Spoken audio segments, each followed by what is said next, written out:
but glad to be here at the state board, physically with my colleagues and the staff celebrating the holidays, but also our inaugural session here in person.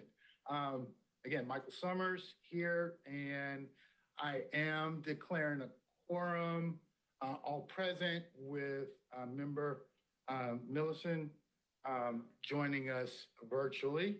Hello, Janet, and thank you very much.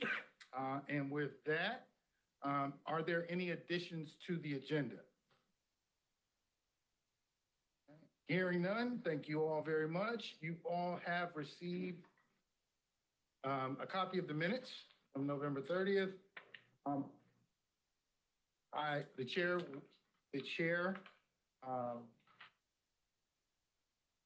would welcome a motion to approve the minutes for November 30th, 2023.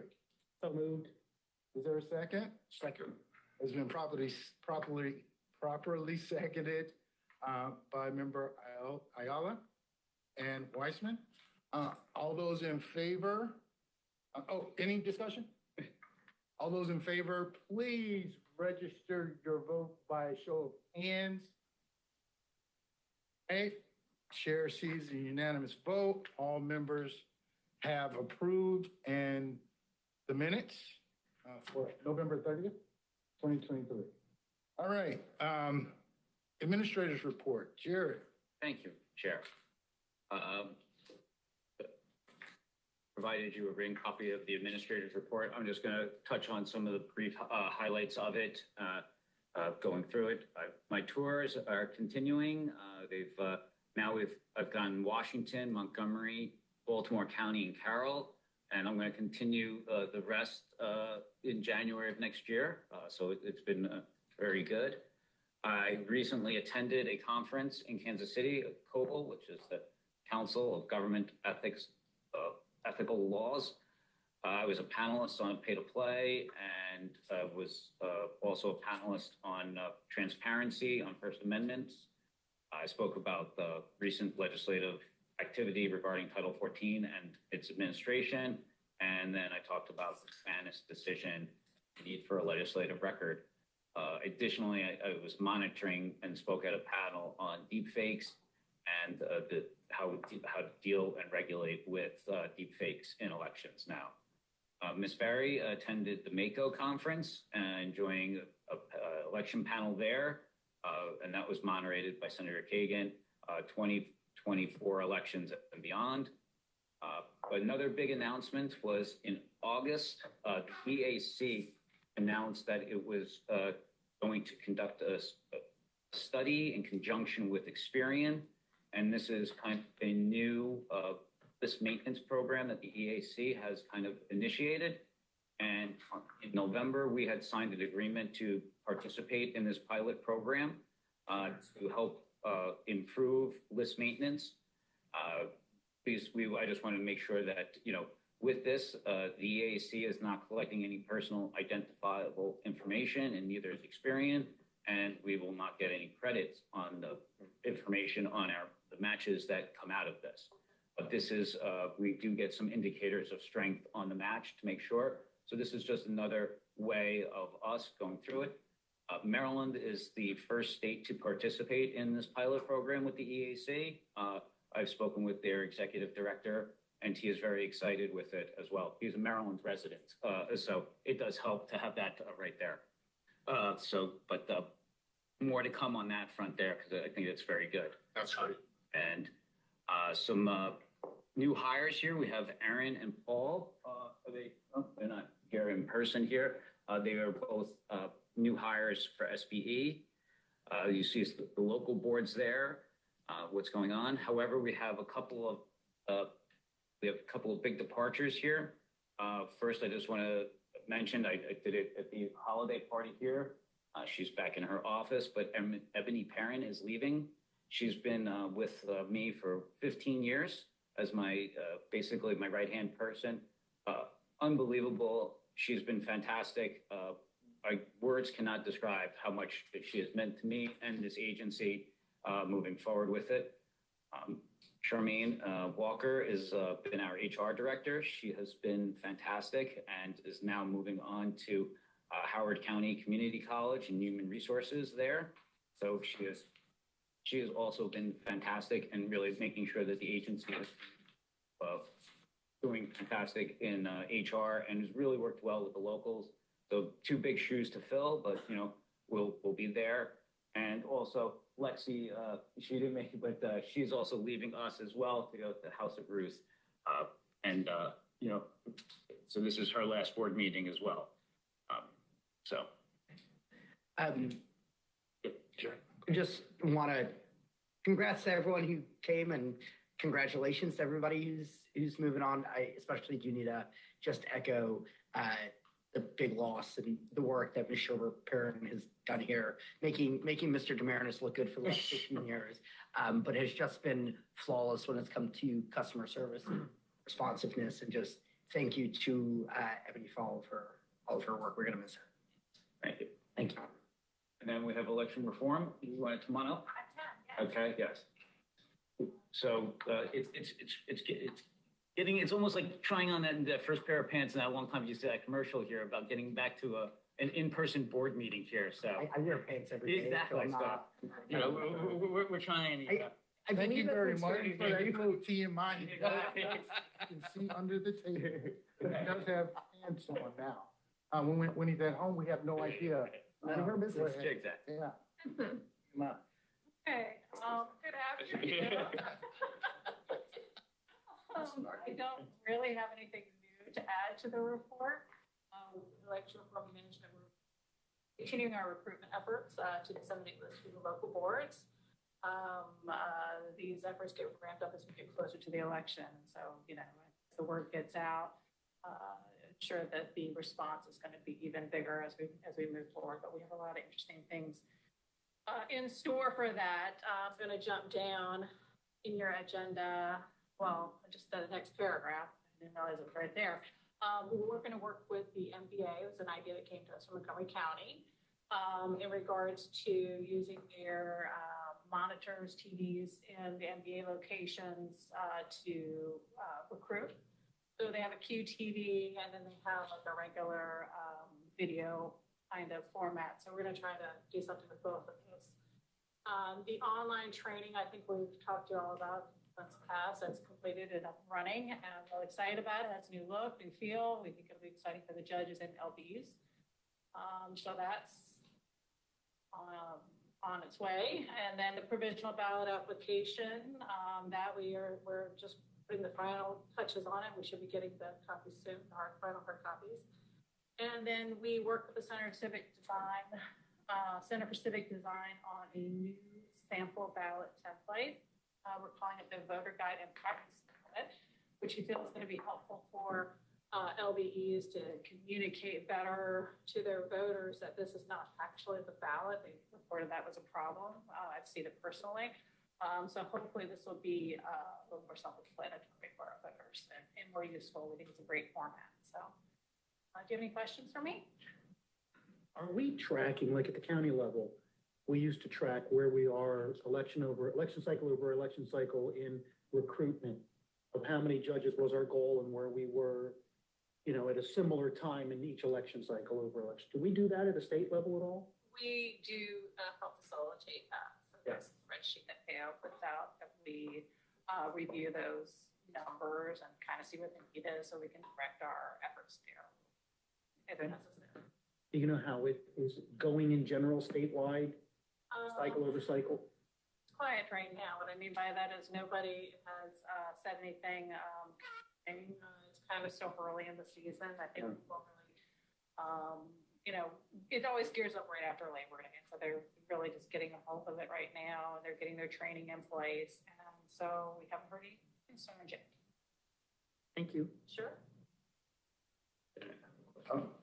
Yes, Janet? Hi, two questions. First, the provisional ballot application update, when can we see it? I would say after we get the next hard copy, we should be able to share it with you. I think we're going to get the InDesign file, which we should have a PDF that we can share with you soon.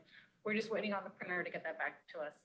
We're working on also getting that translated into Spanish right now. So very soon, I would think before the next board meeting. Okay, and regarding the mail-in ballot request form, I know the Center for Civic Design does great work, and the printed form, you know, you have a really small space to explain things, which people tend to ignore. The online ballot, mail-in ballot requests are very popular in certain areas, and you have a lot more space there. Are people looking into putting a longer explanation or more detailed explanation online of what happens when you request a, ballot to be sent to you over the internet as opposed to a regular one?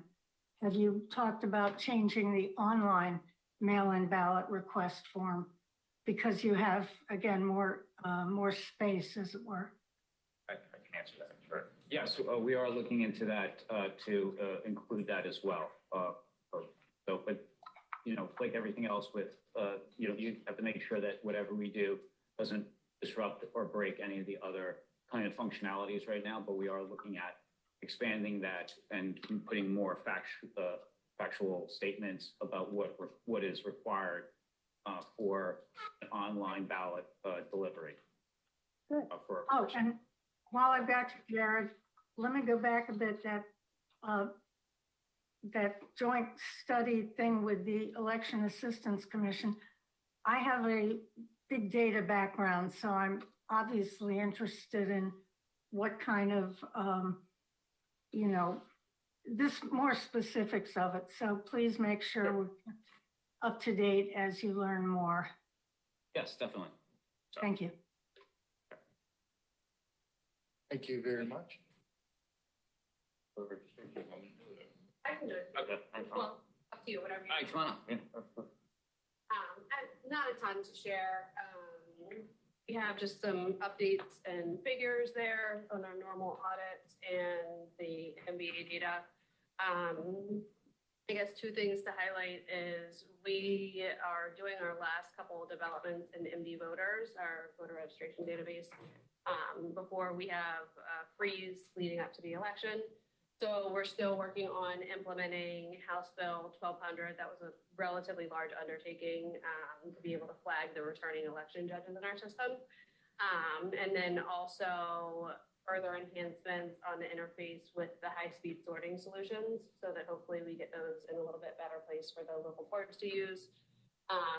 The other thing I wanted to highlight is the additional list maintenance. We, beginning in November, have implemented on a monthly basis a process where we get data from Department of Health as well as Administrative Office of the Court. And our system will automatically match them based on certain criteria. So everything that is not automatically matched based on our criteria is now being sent for a secondary review to the local boards. So they're doing more of a manual fuzzy match, is what they call it, to determine if there were actual matches that our system didn't pick up and to make sure that they're processed properly. Before you go, just Sure. name and title. Sorry. Sorry. Once again, sorry. I meant to do that with you too. So that's all right. Sorry. Yeah. Melissa Dorsey, the Assistant Deputy for Election All right, Policy. see, yes, exactly. Yes. Right. So, yes. I forgot that, that's, it's back to like almost legislative days. Announce yourself and everything else before moving forward. So, Thank you very much. yes, well, I'll do the candidacy and campaign finance division here again. I forgot to introduce myself, Jared Demarinis, State Administrator on that, for that there. So right now we have 65 candidates that have filed at SBE. And we're still taking by appointments, and most likely we're going to see a big uptick next year when delegates to the National Convention start filing for president and moving forward with that. And presidents, we're always in constant communication with the Secretary of State's office regarding their list of who they are going to recognize as presidential candidates.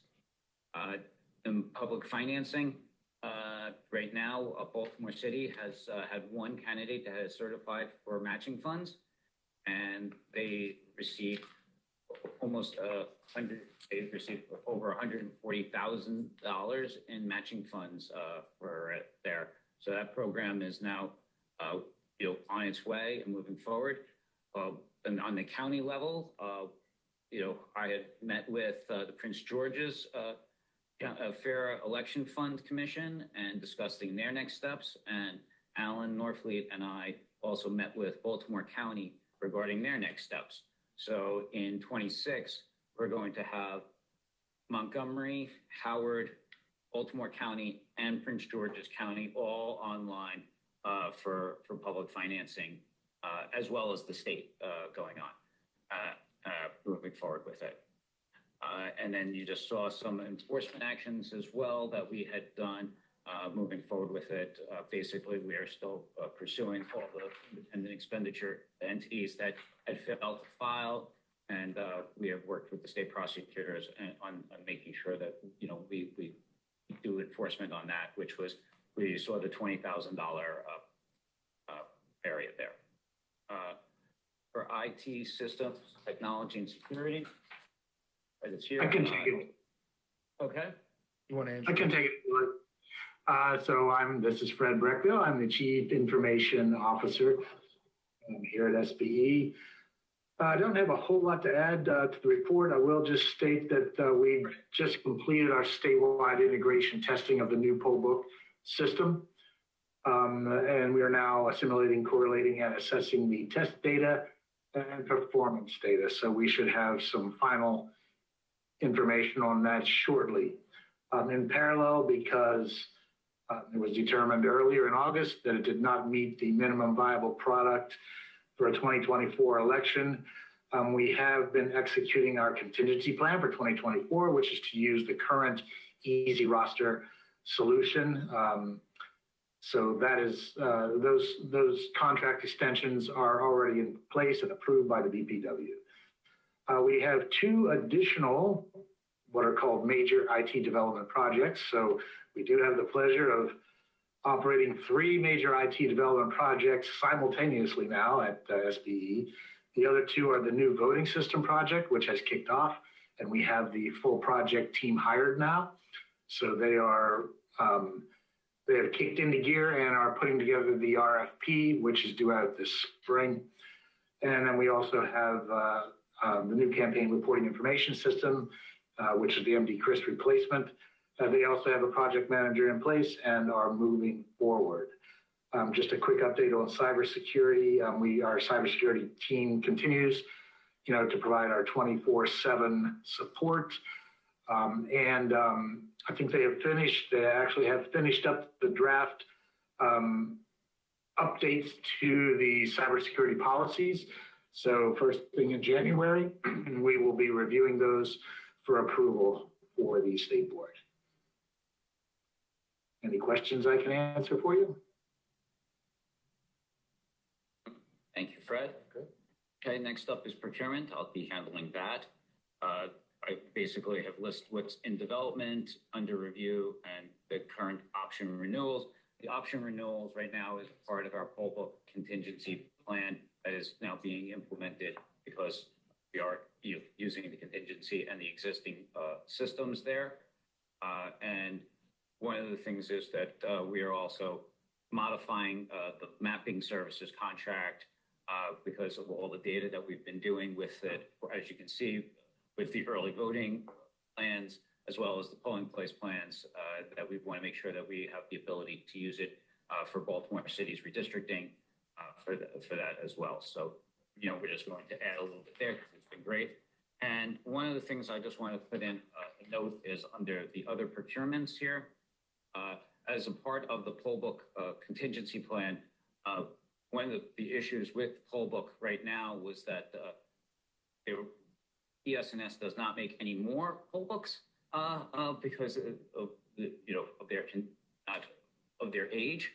And one of the things is that I reached out to other jurisdictions to see if they have existing poll books, and we found some. Georgia had these poll books. They used them in the past and still had them in their facilities.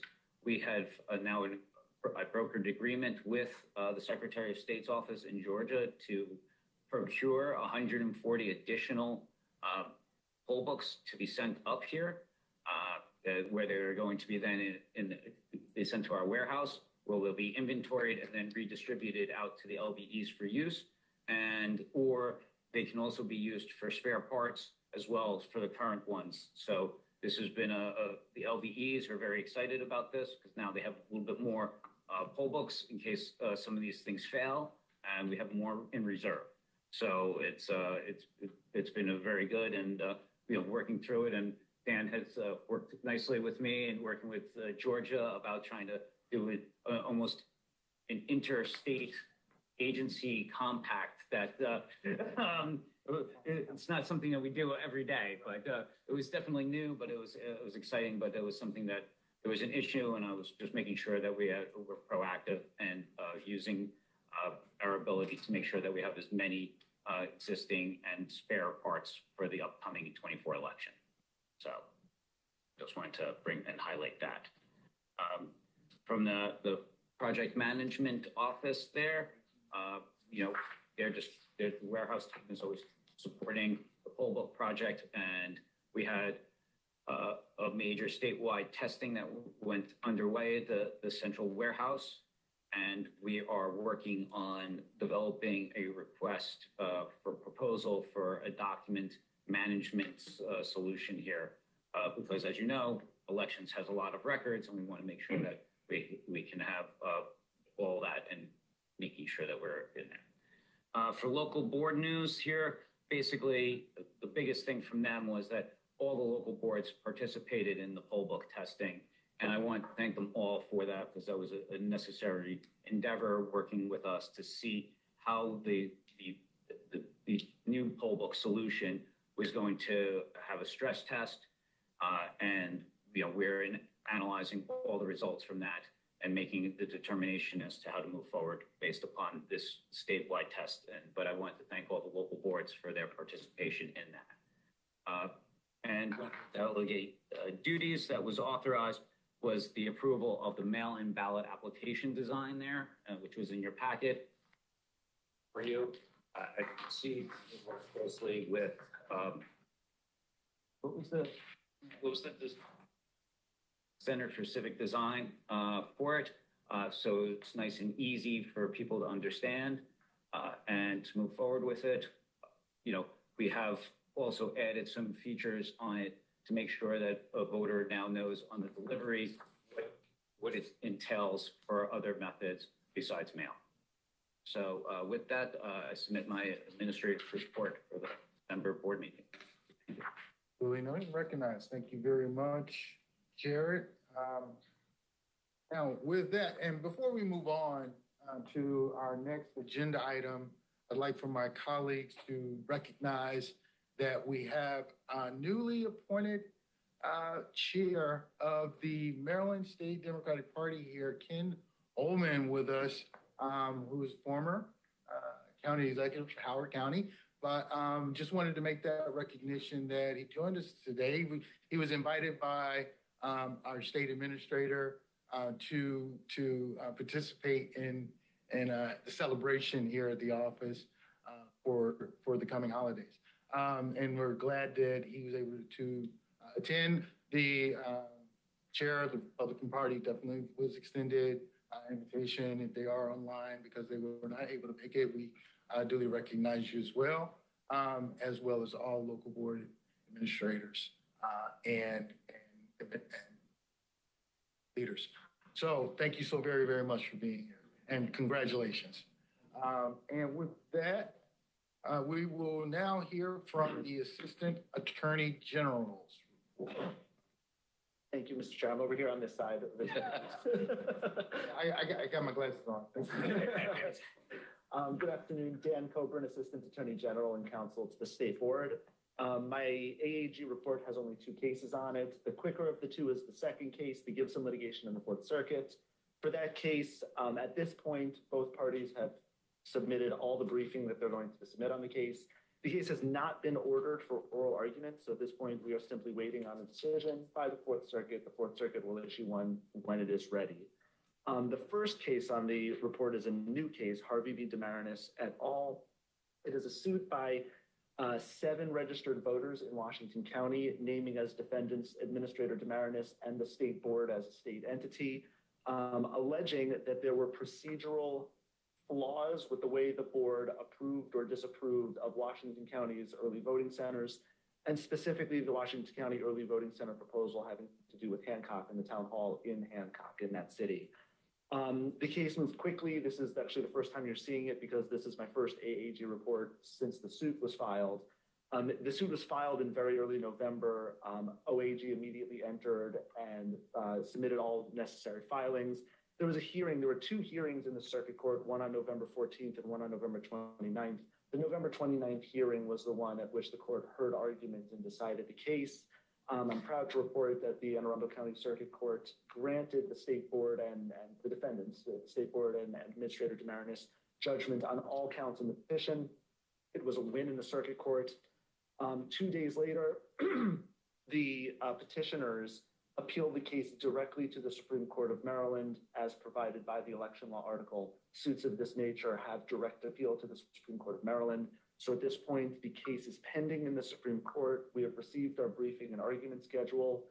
The petitioners will have to submit their brief to the Supreme Court by December 29th in about 2 weeks. I will file the state board's brief on its behalf by January 19th. Oral argument in the case will be on February 5th, and we are hopeful for a decision soon after February 5th. Just one thing on this, Mr. Coburn. I think when we met in that special meeting on this issue, I commented a little bit about whether or not it was necessary. So just thank you for your diligence in looking out for the board's best interest in that.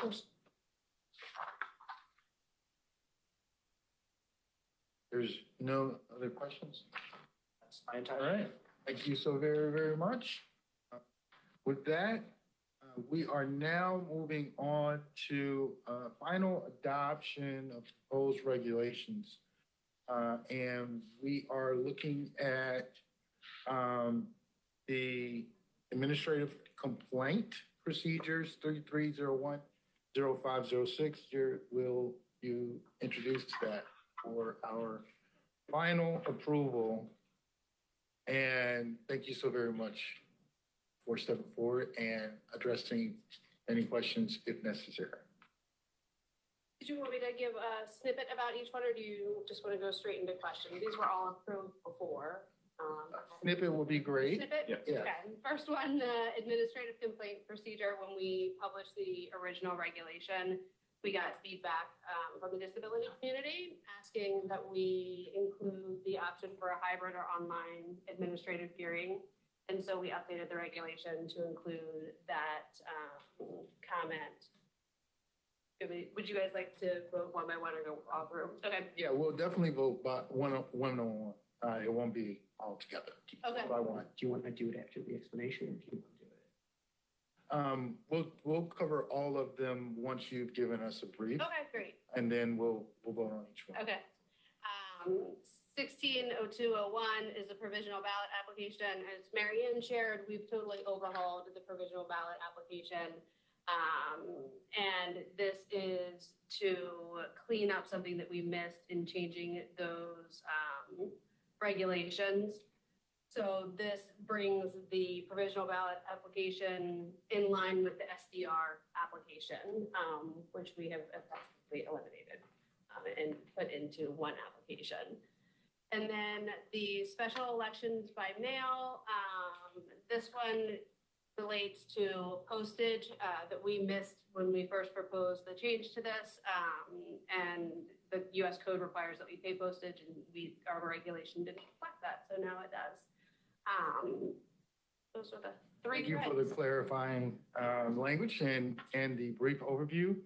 The chair is open for a motion on approval of the final adoption of 33.01.05.06 administrative complaint procedures. So moved. It has been moved by Member Weissman. Is there a second?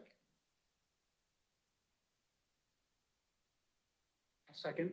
Thank you very much. It has been seconded by Vice Chair Volt. With that, any discussion? All right, all in favor, please register your vote by show of hands. It is unanimous. Thank you very much. The regulation is adopted. Now for 33.16.02.01, provisional voting.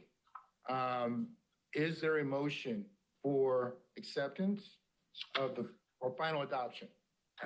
So moved. Is there a second? It has been seconded, properly seconded.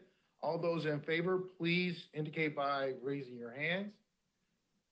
Chair recognizes all present and voting in favor of adoption and final adoption for that provision. Thank you very much. And now, or regulation, sorry, regulation number 33.21.03.02, special elections by mail.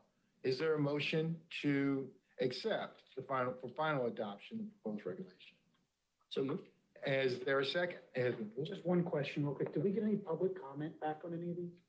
The only one we got public, well, no, not technically on these. The first one was a result of a public comment, but did not get public. The second posting, and the other two, no. Second. All right, it has been properly seconded by Vice Chair. Is there any discussion? Hearing none, seeing none, all those in favor of the provision of final adoption, please indicate by raising your hand. Chair recognizes unanimous vote in adoption, approving for final adoption, proposed regulation for special elections by mail. Thank you so very, very much for that. Now, Jerry, with regards to our waiver request, Title 13. Sure. Again, just for the record, Jared Demarinis, State Administrator. So in front of you, you have a waiver request for 21 to be approved for the board. In the packet there, I'll be happy to answer any individual questions on them.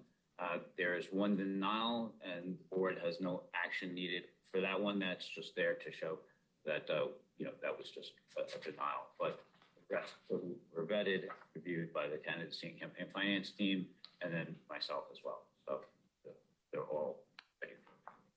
All right. I have one comment. Yes, go ahead, Sure. Janet.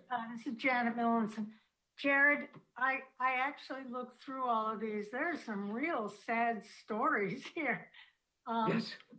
How do you all decide? Because sometimes, something gets turned down, but it sort of seems like an equally, I don't know, unfortunate situation. It's So some of these right now, these were mostly on the audit, so we've taken a little bit more favorable position on them to grant the waivers on, because they had to get more documents that they should have had. But so these are supposed to be a little bit more lessons learned for these committees, that we do review their filings, and that they need to have their records present, because in the future, they're only going to have 30 days to kind of file these reports, which is required by law. So, but that's why we're a little bit more favorable on that. And when we look at it, we make sure that if there's health or any other issues that we can verify, we take a more favorable light, especially on the audit portion of it, rather than the regularly scheduled filed reports that are, in the law, and you can work around those filings. So. Yeah, a lot of them seem to be that people submitted reports for the wrong time period. Yes. It was November instead of May, or May instead of November. There were a lot of those. Yeah, that was under Title 14, but yes, that's the Oh, other. sorry. Yes, so yes. And I'll explain that one in a second when we get to that one. All right. Thank you for that question, Janet. Is there a motion to approve the Title 13 waivers? So moved. Is there a second? Second. It has been properly seconded. All those in favor of approval, please Title 13, raise your hand. The chair recognizes the unanimous vote on approval for Title 13 waiver request. Thank you very much. Jared, moving on to number 8, approval of waiver request Title 14. So the Title 14 is the people that do business with the state of contracts of $200,000 or more, or employ a lobbyist of $500 or more in a 6-month period. And Member Millicent's comment there, a lot of them did file the wrong report because the transaction period for the filing at that point there is a full month. So when it's due in May, it's, you know, if some of these committees tried to open up and file the report in the exact same month, which was May, but because that starts a new transaction period, that report ends up to be in November. Or when they opened it up in April or registered in April, once it comes into May, the first report that pops up is the most recent report in order to enter transaction, which is due in November, because the May report goes from October through April. The November report goes from May to October. That's the 6-month period. And it's strange, yes, but it aligns with the calendar for lobbyists and their disclosure. And this was a part of the lobbyists, because they're a part of this bill here, wanted it on the same calendar that they file their reports, because then they know to tell their clients that to file this report as well. So that's why a lot of them were filing the wrong report. We have started to work with state ethics again about trainings and making sure that it's incorporated to tell them when they need to start their notices and everything else. So but we did take a little bit more favorable on some of these people, especially if they did file that November report timely, but failed to which one it was to move forward with. Go ahead. Mr. Camaranus, lobbyists are required in the state, unless my memory serves correct, to do an ethics training every 2 years. Yes. Is Title 14 part of that ethics training? And if not, and we talked to the state ethics board about how it can be. It's. I would say it. I used to participate in a lot of those trainings. Yes, but since COVID, I would say it kind of it's now gearing back, and we have talked with state ethics to make sure when they start doing their in-person trainings and their virtual trainings to be included in those trainings as well. I think it was more of the COVID part kind of like put a little like hole there. And have we had any conversations with the Government Relations Association to see if they can give us an ability to educate their members? In the past we have, but we can reach out to them again. Yes. Thank you. What percentage of these are filed online? All of them have to be 100%. So is it a training issue, or is it something where it sounds like you're working on where we could have something pop up? So I think it's when they register, they think that they can register in the month that they're filing, and you can't because the transaction period ends. And this is just statutory, right? So when you open up the account in May, the system is thinking that, oh, your next filing is November, right? So we always tell the lobbyists and stuff that you have to tell your clients to open this up no later than April 30th, because otherwise it's there. So a lot of these are just basically people forgetting to file or register timely to file that first report. So when they get into the system, they, oh, wait a second, we filed the November report and then we owed the May report instead, but they filed the November report 6 months early. Sorry to interrupt. Does the system allow, if you registered in May, to actually file in May, or does the system not even allow that? No, because why do we let people register in May? Because technically they can have a new contract, and then so it's nonstop registration. It won't let you file a report that technically your transactions were before your registration date. So we need them to contact us to say, oh, we have to backdate our registration to when you actually were supposed to file this report. So it's a little bit of safeguard that people are not necessarily filing or, saying that they registered in May, but actually had transactions that were in January. Then they should have registered in January, and then we have to figure out why, and then possibly look at fines on that front there. So these are usually 0 reports and, no transaction activity here for that. So that's why we are a little bit more favorable to, these 13.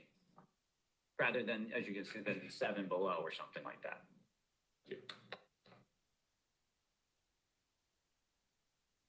All right. With that, thank you very much, Jared. The chair is open for a motion to approve the waiver request for Title 14. So moved. It has been properly moved Second. and seconded. All those in favor, please indicate by raising your hand. So moved. And accepted by the board, approval of the waiver of waivers for Title 14. Thank you so very much for that, Jared. Now, moving on to confidentiality requests. In front of you, is a request for making a person a confidential voter, and the rationale behind it in there. Sorry. All right. Now, with that, if there's no questions or concerns regarding those requests being submitted at this time, Chair would entertain a motion to accept those requests as submitted. It has been moved. Is there a second? Second. It's been properly seconded. Any discussion? All right. Hearing none, seeing none. All those in favor of accepting the approval the confidentiality request, please indicate by raising your hand. Chair recognizes a unanimous vote and acceptance of, with all members being present, the confidentiality request submitted. Thank you so very much, Jared. Now on to our agenda item number 10 for policy approval. There are 3 items here, and each of the members have been briefed on these 3 proposed or policy for these 3 policies for approval. One being the Maryland mail-in ballot process. We will be voting on, and with regards to the obituary processing policy, that is for information purposes only. We will not be taking a vote on that particular policy objective. And with regards to access to voting room guidelines, I will open the floor for discussion on that particular one and hear from the members as to how they would like to proceed. Okay, with that, letter A, Jared, would you like to introduce that? Sure. So SBE policy 2023-01 is basically in response to what House Bill 1048 required, which is that we have to mail out statewide applications to mail-in voting applications to every registered voter, to every eligible voter out there. As you can see, you already delegated the form, which was there, and there's a part where how do we mail back you the mail-in ballot? And there's a choice of 3 there. Sometimes we all know that voters do not follow directions, and then we have to make a determination off of that. So if a voter chooses more than one method, that the method then for the directive to the local boards to mail out a ballot to them would be by U.S. mail if that situation occurs. So that we are now, making sure that they have a clear policy directive on that. All right. Jay? Appreciate that, Mr. Chairman. So, Mr. Damaris, just to make sure I understand, if somebody checks both send my ballot by US mail and email a link to print my ballot, we're going to mail it to them. Yes. What if they select email and fax? Because I guess people still fax. It's more than two. It's more, right. It's more than two, so then, I guess, in that situation there, we would contact the We'll voter on it. contact them. Okay. Yes, because that would, yeah, because That then. makes a lot of sense. The other question I had on this, and apologies for not bringing this up before me, and this just occurred to me. I'm curious, and I can get the answer offline, but Yeah. I know we worked with University, this was University of Baltimore. or- Yes, UB, yep. If there's reasons that we say we instead of election workers, when we say we will email you a link and we will scan that ballot. I think that's from the Senate Center of Civic Design with that, or? Together with There's university. a university, but I think it's just more informal. It makes it more like friendlier than Okay. than election officials will be doing this to you. And we're not at all concerned that we is amorphous or anything else. They, No, I mean, they definitely tested all. come on up here, Jen, introduce yourself. Hi, Jennifer McLaughlin with the State Board. When we revised these forms, we tested them, University of Baltimore, Catherine, gosh, blank on her name, Catherine, PhD. Kathleen Summers. Catherine Summers, thank you, has a lab at University of Baltimore where she has one of those one-way mirrors. She tested people going through all the paperwork and all that, and particularly they tested with low language, users and with multiple different users, and this was what she came up with. She could give you a really great dissertation on whether you use we or That's fantastic. So this language was run through a series of testing to ensure that this is the most clear language that voters can understand and can have the most faith in getting done, while also being clear with them what happens if a ballot is emailed versus mailed versus. Exactly. Yes. Fantastic. Thank you very much. Yeah, thanks. Go back to something Jake said. The way the policy reads right now is if you select, I'm actually okay with this, but if you select web and fax, it's going to be mailed.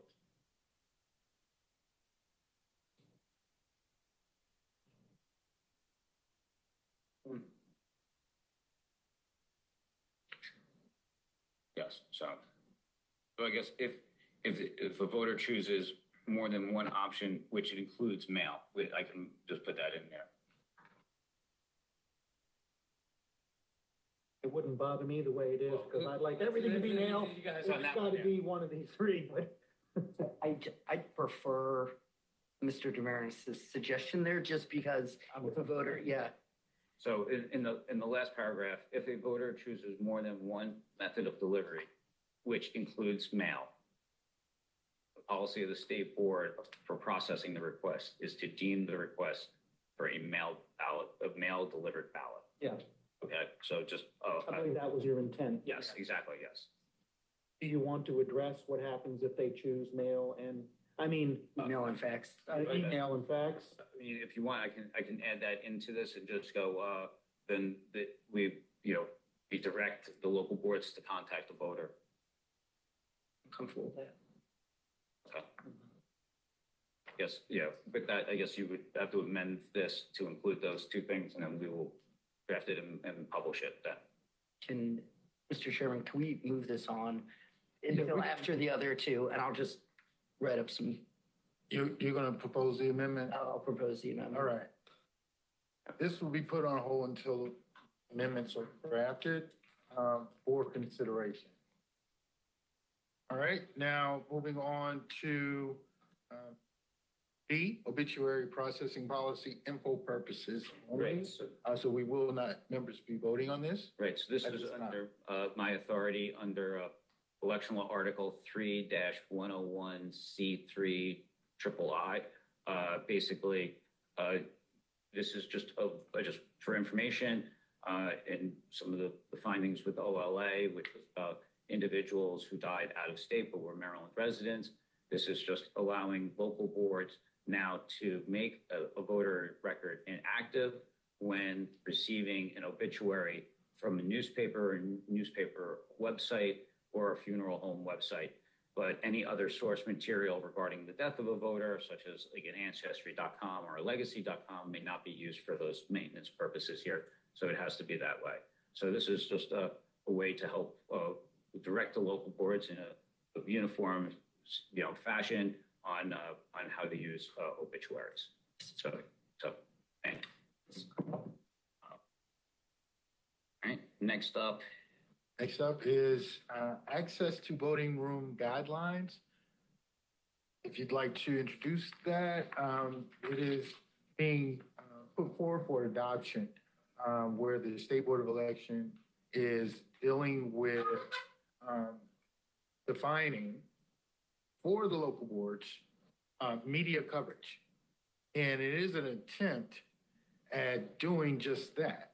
And right now, there is no current regulation, legislation, regulatory authority regarding media coverage at the polling places.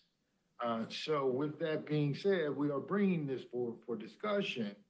And the board, the administrators and the administrator and staff have put forth language to help spearhead this initiative. So I'll read the bullets. I'll read over each of the recommended points to be considered. For media coverage, upon entering the voting area, the media or journalist shall contact one of the chief judges and present media credentials. Point 2, the media or journalist may not converse with any voter in the voting area, disrupt the voting process of the work of the polling place staff, and in any way compromise or endanger the secrecy of a voter's ballot. Point 3, pictures or video may be taken in the early voting center or polling place during voting hours with consent of the chief judge regarding camera placement, lighting, and other factors as to not to interfere with the voting process or impede a voter from casting a ballot in private. Point 4, media presence is authorized for media coverage only. Once completed, the media or journalist shall promptly leave the voting area of the early voting center or polling place. So as I stated before, I'd like for us to have some discussion on this, folks. This is language, this is newly proposed language. Yes, Janet, thank you very much. Go ahead. Yeah, the part that gets, I mean, I've been a chief judge. I know, you want to protect voter privacy and all that. To me, the key phrase here is media credentials. Someone might come in and say, hi, I'm a stringer for, the neighborhood online news site. What do we need to define media credentials a little more clearly for anyone, for the local boards? I think that's It's an a question excellent for question. Dan, I don't know. Okay, thank you. Let me know. Welcome to first year First Amendment law. Now that we have a semester to dedicate to this, Member Millinson, you are correct in that that's kind of the key to the issue, right? The two kind of opposing forces here are media are entitled to certain rights, but what defines media? And that is an issue that courts around the country are currently struggling with. Because with the advent, both with local news and specifically streaming news on YouTube, on Twitch, on Discord, there are lots of people who represent themselves as, I am a media member, I am broadcasting through the use of my phone, and therefore I count as part of the media. Trying to unravel all of that right here for the sake of this policy is going to be difficult and a judgment call, frankly, the board has to make. I think, honestly, the intent of the provision and where the board can rest a little easier is that there's going to be discretion given to the chief judge. And whether the person's credentials are laminated on plastic or not, what they want to do and how they want to do it is going to inform the judge. So if a person walks into a polling place and says, I have my iPhone, I want to live test everything that's in here right now, my credentials are, I'm telling you that I have a YouTube channel, that may go one way and militate towards not credentialing that person. Whereas if a person walks in and says, I am a stringer for the municipal newspaper here, I want to take 3 pictures, because remember, this isn't about writing an article or interviewing anybody, because the media is not allowed to converse. This is about visual, taking a video or taking a picture.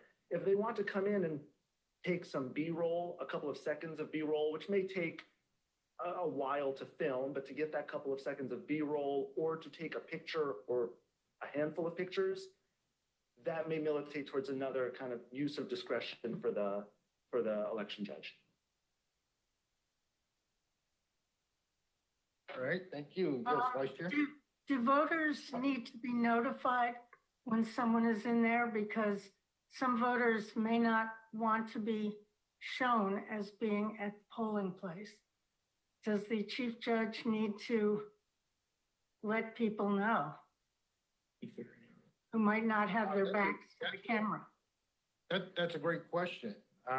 With regards to what voter beware. I do appreciate and recognize that. But with that being said, Chair recognizes the Vice Chair. With their comment or statement. Having dealt with this a couple times at the LBE level, not that this is the only things to consider, but the first thing that I would bring up, I have a couple items, is that I would appreciate judges, not judge. So I would, what we had done, and where I believe if we went back and looked at the present existing policy in the judge's training manual, if my memory serves me, it was that the 2 chief judges had to agree, and that gave bipartisan support.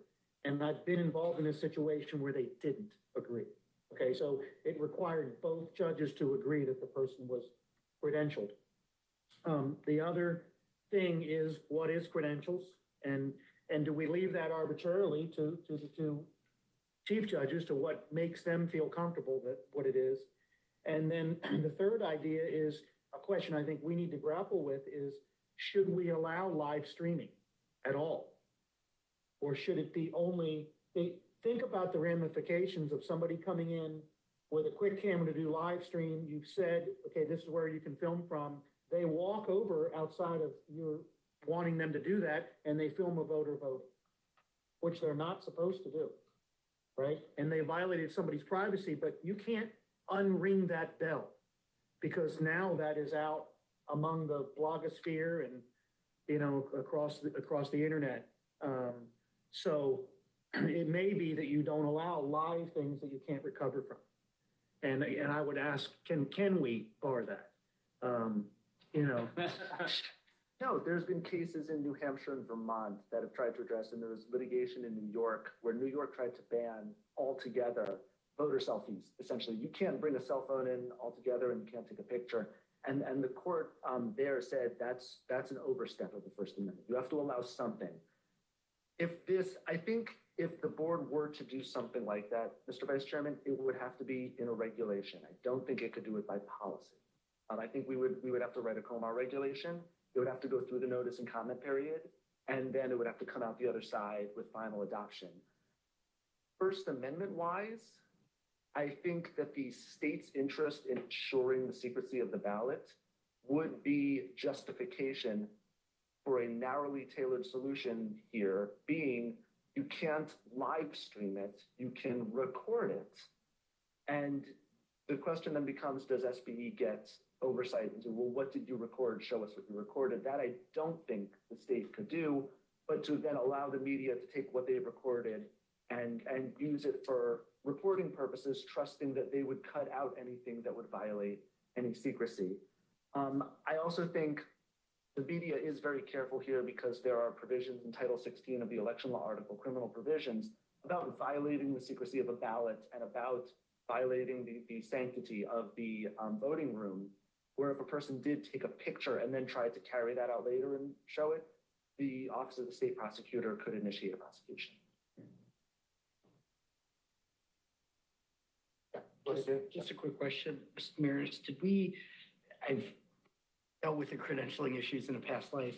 Did we discuss with the Maryland DC Press Association, any assistance from them? It becomes a very, Mr. Coburn said it's a tricky issue. Yeah, no, on that front there for this policy here, yeah. But in my past dealings with them, they've had issues defining media themselves and what constitutes that and who gets credentialed and what is a recognized news organization. So just from my past dealings, I know what they are, but no, not for this. So.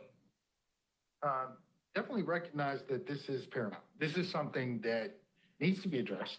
It sounds like it needs to be addressed via regulatory fix. Now, with that, are you open to us holding on this and having a discussion with the media as well, along with the AG's office and designing the regulation? But I also would like to hear comment from the local boards. Based on Vice Chair's past experience, I would think they have a lot of content to add to that robust discussion. Because I don't think any responsible practicer of the First Amendment right would want to infringe upon those who actually give them that right. Or help them to retain that right. So I'd like to have that discussion with regards to moving to a compromise or a regulatory fix for all parties involved. Thank you very much. We'll hold on that with the hopes of being presented a COMAR regulation that is comprehensive with all input from responsible parties. All right. Okay, so now, with that being said, that gets us through those three, but we held on to for an amendment being proposed by Member Weissman on mail-in ballot processes, and it seems that has been done, and he will read the proposed amendment so that all members are free and clear to make their decision. Thank you. Thank you, Mr. Chairman. So the last paragraph of the proposed policy will read, if a voter chooses more than one method of delivery, one of which includes mail, the policy of the state board for processing the request is to deem the request for a mail-delivered ballot. Therefore, the state board directs the local boards of elections to send the voter a ballot by U.S. mail when that situation occurs. If a voter chooses more than one method of delivery, which does not include mail, the policy of the state board for processing the request is to instruct the local board to contact the voter. Move to adopt that language. All those, is there a second? Second. It's been probably seconded. Any discussion? All those in favor of approval of the amended language regarding mail-in ballot process, please indicate by raising your hand. Looks like a unanimous vote. Thank you all very, very much for that due diligence. It is now accept the motion to accept the approval for the mail-in ballot process. So moved. So it has been properly moved and Second. there's second and properly seconded. Thank you, Vice Chair. Any discussion? All those in favor, please indicate by raising your hand. It is unanimous. Thank you all so very much. It is approved. Now, I really appreciate you guys' due diligence with that and patience. With regards to early voting center locations, number 11, we are dealing with Baltimore County at this time. So the chair, okay. So, yep, so in front of you, this is the last of the, right, is this the last one or both? So, so this is, so, right, so we still have Baltimore City, but they're going to be at the January one. But Baltimore County has 11 required early voting sites. They're proposing 11, so there is no additional early voting site for you. It is the recommendation to approve the voting sites that they're for you. If there's any questions, I'll be happy to answer them. But the chart is available for you and was distributed earlier to show you the circles, and they meet all the requirements of the law and of regulations. All right, the chair is, the floor is open for a motion to accept the administration's approval of the EV Center locations in Baltimore County. Jake, Like to move? there's a motion. Is there a second? Second? It has been properly seconded. Any discussion? All those in favor of accepting the approval for the early voting center location in Baltimore County set forth by the administration, please indicate by raising your hand. It is a unanimous vote. Thank you very much too. It has been moved and approved. Excellent, thank you. All right, and moving on to number 12. Folks, we have a long list of polling place plans, which we will move through. We have been provided with these polling place plans from the administrative staff, similar to last month's meeting, which is stellar work. I'm so honored to be a part of this initiative. It looks like we were very prepared out front of this task. So thank you guys so very, very much for your due diligence. And with that being said, we've had a chance to review all of those proposed polling place plans. The administration has provided their input and now seeks approval of these plans that were put forward. All right, now, with that being said, the chair is open to a motion to accept Anne Arundel County's polling place plan. So moved. And has been moved, properly moved. Is there a second? Second? And seconded. All those in, any discussion? All those in favor, please indicate by raising your hand. We have a unanimous vote. Thank you very much, Ms. Middleton, Member Middleton. And thus, it is approved. Now, moving on to Baltimore County. Chair will entertain a motion to accept Baltimore County's polling place plan. So moved. It has been properly moved and seconded. All those is there any discussion? All those in favor, please indicate by raising your hand. Chair recognizes a unanimous vote. All members being present and accounted for have voted in the favorable to accept polling place plans for Baltimore County. All right, now on to C, Cecil County polling place plans. Recommendation of approval from the administration is open to the chair for a motion to approve. So moved. It has been moved and properly seconded. All those in favor, please indicate by raising your hand. Any opposed? No? Any discussion?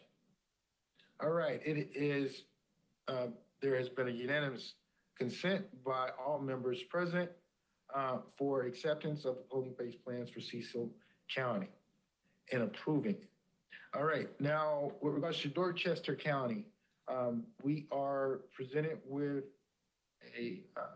the approval of the polling place plans for Dorchester County. The chair is open for a motion to approve. So moved. So moved. And is there a second? Second? It's been probably seconded. All those in, is there any discussion? All those in favor, please indicate by raising your hand. The board approves with unanimous consent. Thank you very much for the administration's approval. We are now at Frederick County polling place plans presented to the administration with the administration's approval. Now requesting the board to approve the recommendations from the administration. Is there a motion? So moved. It has been moved, and is there a second? Second? Is there properly seconded? Is there any discussion? Hearing none. All those in favor, please indicate by raising your hand. We'll recognize a unanimous vote, all being present to approve the administration's recommendation to accept Frederick County's polling place plan. Thank you all very much. Moving on to Hartford County. Is there a motion to approve the administration's recommendation for their polling place plans? So moved. It has been moved. Is there a second?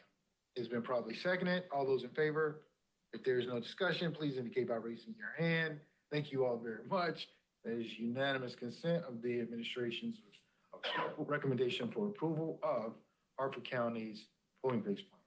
Now moving on to the administration's request for approval of Kent County's polling place plans.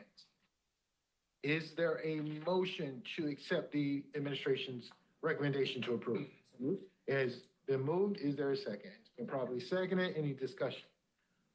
All those in favor, please indicate by raising your hand. We have unanimous consent to accept the administration's approval of Kent County's polling place plans. Thank you all very, very much. Moving on to accepting the administration's approval of Montgomery County's polling place plan. Is there a motion to accept? So moved. Is there a second? Second. It's been seconded and probably seconded. Is there any discussion? All those in favor of acceptance of the administration's approval of Montgomery County's polling place plan, please indicate by raising your hand.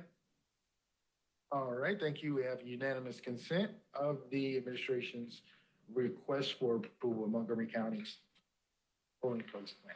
So moved. All right, now moving on to we're at Queen Anne's County. The chair is open to a motion to accept the administration's request to approve Queen Anne County's polling place plan. Is there a motion? So moved. Is there a second? It has been probably seconded. Is there any discussion? All those in favor of the administration's approval of Queen Anne County's polling place plan, please indicate by raising your hand. All approved. The board has provided unanimous consent to accept the administration's approval of Queen Anne County's polling place plan. And now we are at Somerset County. The chair will entertain a motion to accept the administration's approval of Somerset County's polling place plan. Is there a motion? I'd like to ask a question. All right, put it on the floor. Put it on the floor. Is there a motion? I'd like to move. All right, is there a second? It's probably seconded. Is there a discussion? I have some questions. Okay, Yeah, so- chair recognizes member Ayala.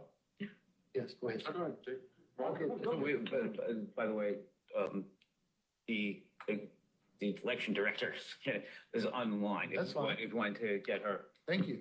It's Brenda. I It's think. Brenda. Oh, it's Brenda. Brenda? I The was election up. director is available. Oh, sorry. What's Okay. the last name? What's, Powell? Powell, yeah. we have Brenda Powell and her title.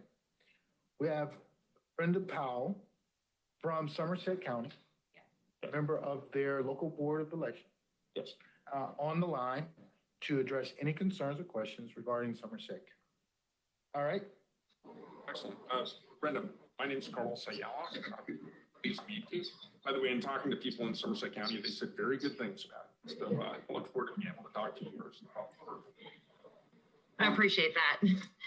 Yeah, I got a question for you. So how many polling places were there prior to 2018, say in 2016 or 2012? Total of 10, if I'm not mistaken.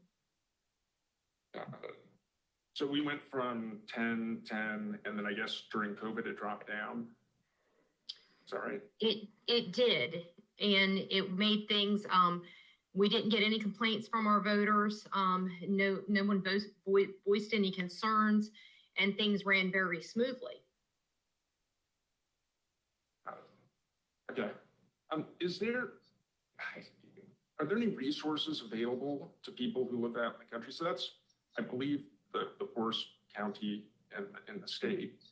And my understanding, there's a lot of rural people who, some of whom are elderly and don't have transportation. and there's very limited public transportation. I think it just runs up and down the main road there. Is there anything that we can do to help those people get to the polling places? I can approach the county commissioners. That would be something that they would have to look into. I mean, other than we've got the mail-in ballots. Keep in mind, though, the majority of those areas do not have access to everyday conveniences such as a grocery store. They don't have restaurants, they don't have gas stations. So unfortunately, they have to come to town for their everyday needs, not just for voting needs. I think it'd be worthwhile talking to the county folks about that. I'd be and happy you said to. You didn't receive any complaints? I mean, we had one person that voiced concerns, but he is generally a person, once we explained to him the distance and the reasoning behind it, he accepted it. We haven't heard anything from him since. And I haven't heard anything from any of our Democratic or our Republican Central Committees in regards to this as well. Okay. Thank you.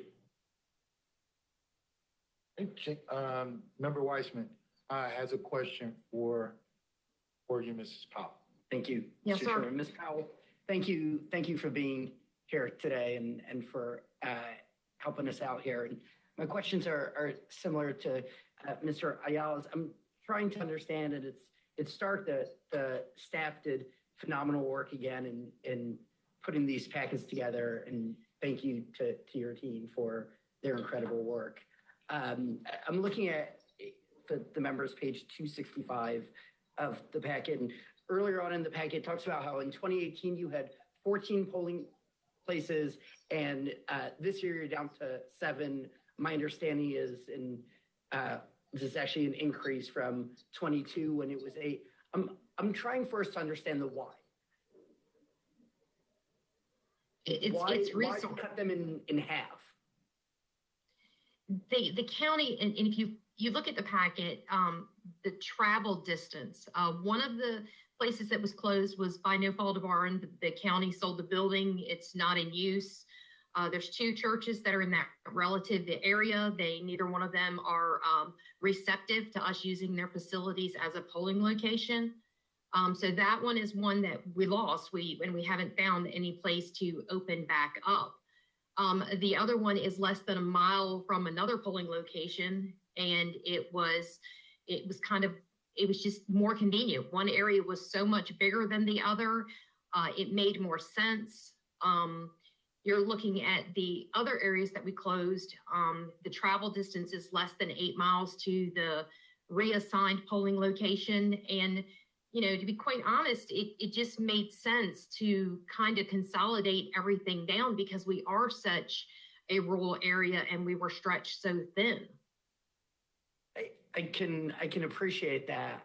50% is still, a heck of a thing to try to compute. And I look at this map, and I guess there are census places, but census places like Mount Vernon, Marion Station, could be Marlin Station. The text is a little bit, Fairmont.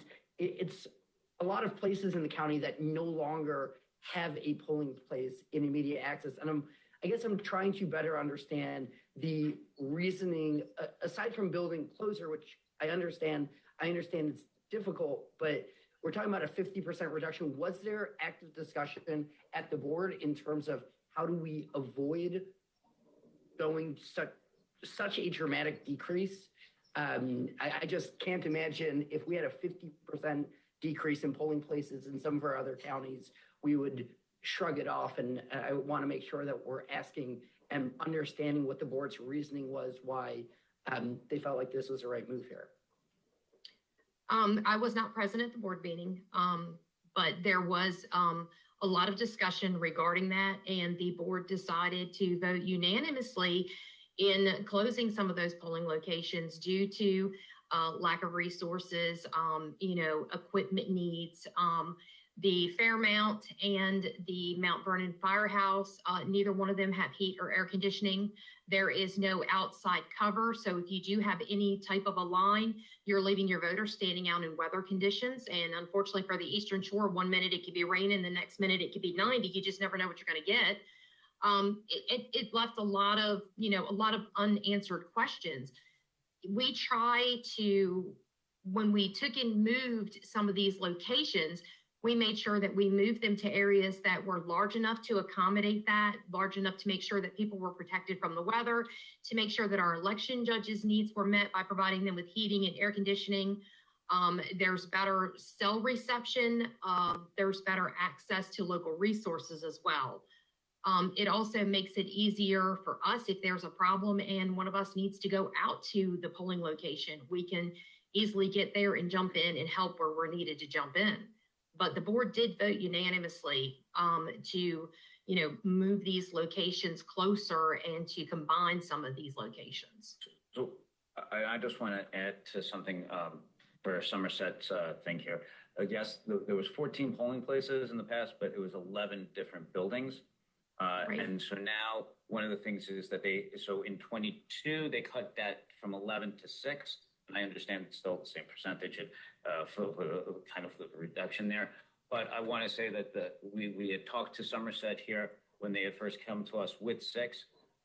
We had looked at it and said, to hope to try to comply with House Bill 410 and the requirements to get back to 18 levels, that they had gone out and found another polling place location, another building. So it went from 6 to 7. So they are moving in the right direction, and we're trying to facilitate to maximize participation for the voters there. So I just wanted to make sure that that's on the record as well, that it is going in the right direction for this from 22 to 24, but it's tough to go back to that 18 standard there. So, but yeah, I understand. I appreciate that. I appreciate the work on getting more polling places, but especially in rural areas of the state, cutting down when we are making it less convenient and less accessible to get to polling places, we are disincentivizing voting, which is the opposite of what our mission is here, which is my concern. Thank you, Mr. Chairman. Thank you. And in that line, Ms. Powell, I have a few questions. I hope you don't mind. Thank you so very, very much for being here and helping us with moving forward. I did wonder, did you guys look at the data regarding voter turnout in 2018, I guess pre-COVID, with regards to early voting centers versus election day? We looked at a lot of data. We were sent the data from 2018. So yes, it was reviewed. And did they see an uptick in early voting in 2022? Was there a difference from 2018 to 2022 in regards to early voting versus election day voting? Without having the numbers right in front of me at the moment, I cannot answer that question 100%. I don't know maybe if Melissa has the numbers in front of her and she can answer that. In the packet, and I think early voting went up in the majority of these. We looked over the numbers in pretty good detail when we were working with them on trying to find another location. And I think early voting was one of the ones that increased, just generally speaking, as we looked at the precincts without. And did your mail-in, do you know if your mail-in voting increased as well after COVID 2022 and on? Somerset, prior to COVID, never had a large amount of mail-in voting. So we did see some increase, but I wouldn't say that it's a huge, significant amount. A lot of people, unfortunately, I don't know, mail-in ballot down here in mail-in voting, I think is still relatively a new concept. Understood.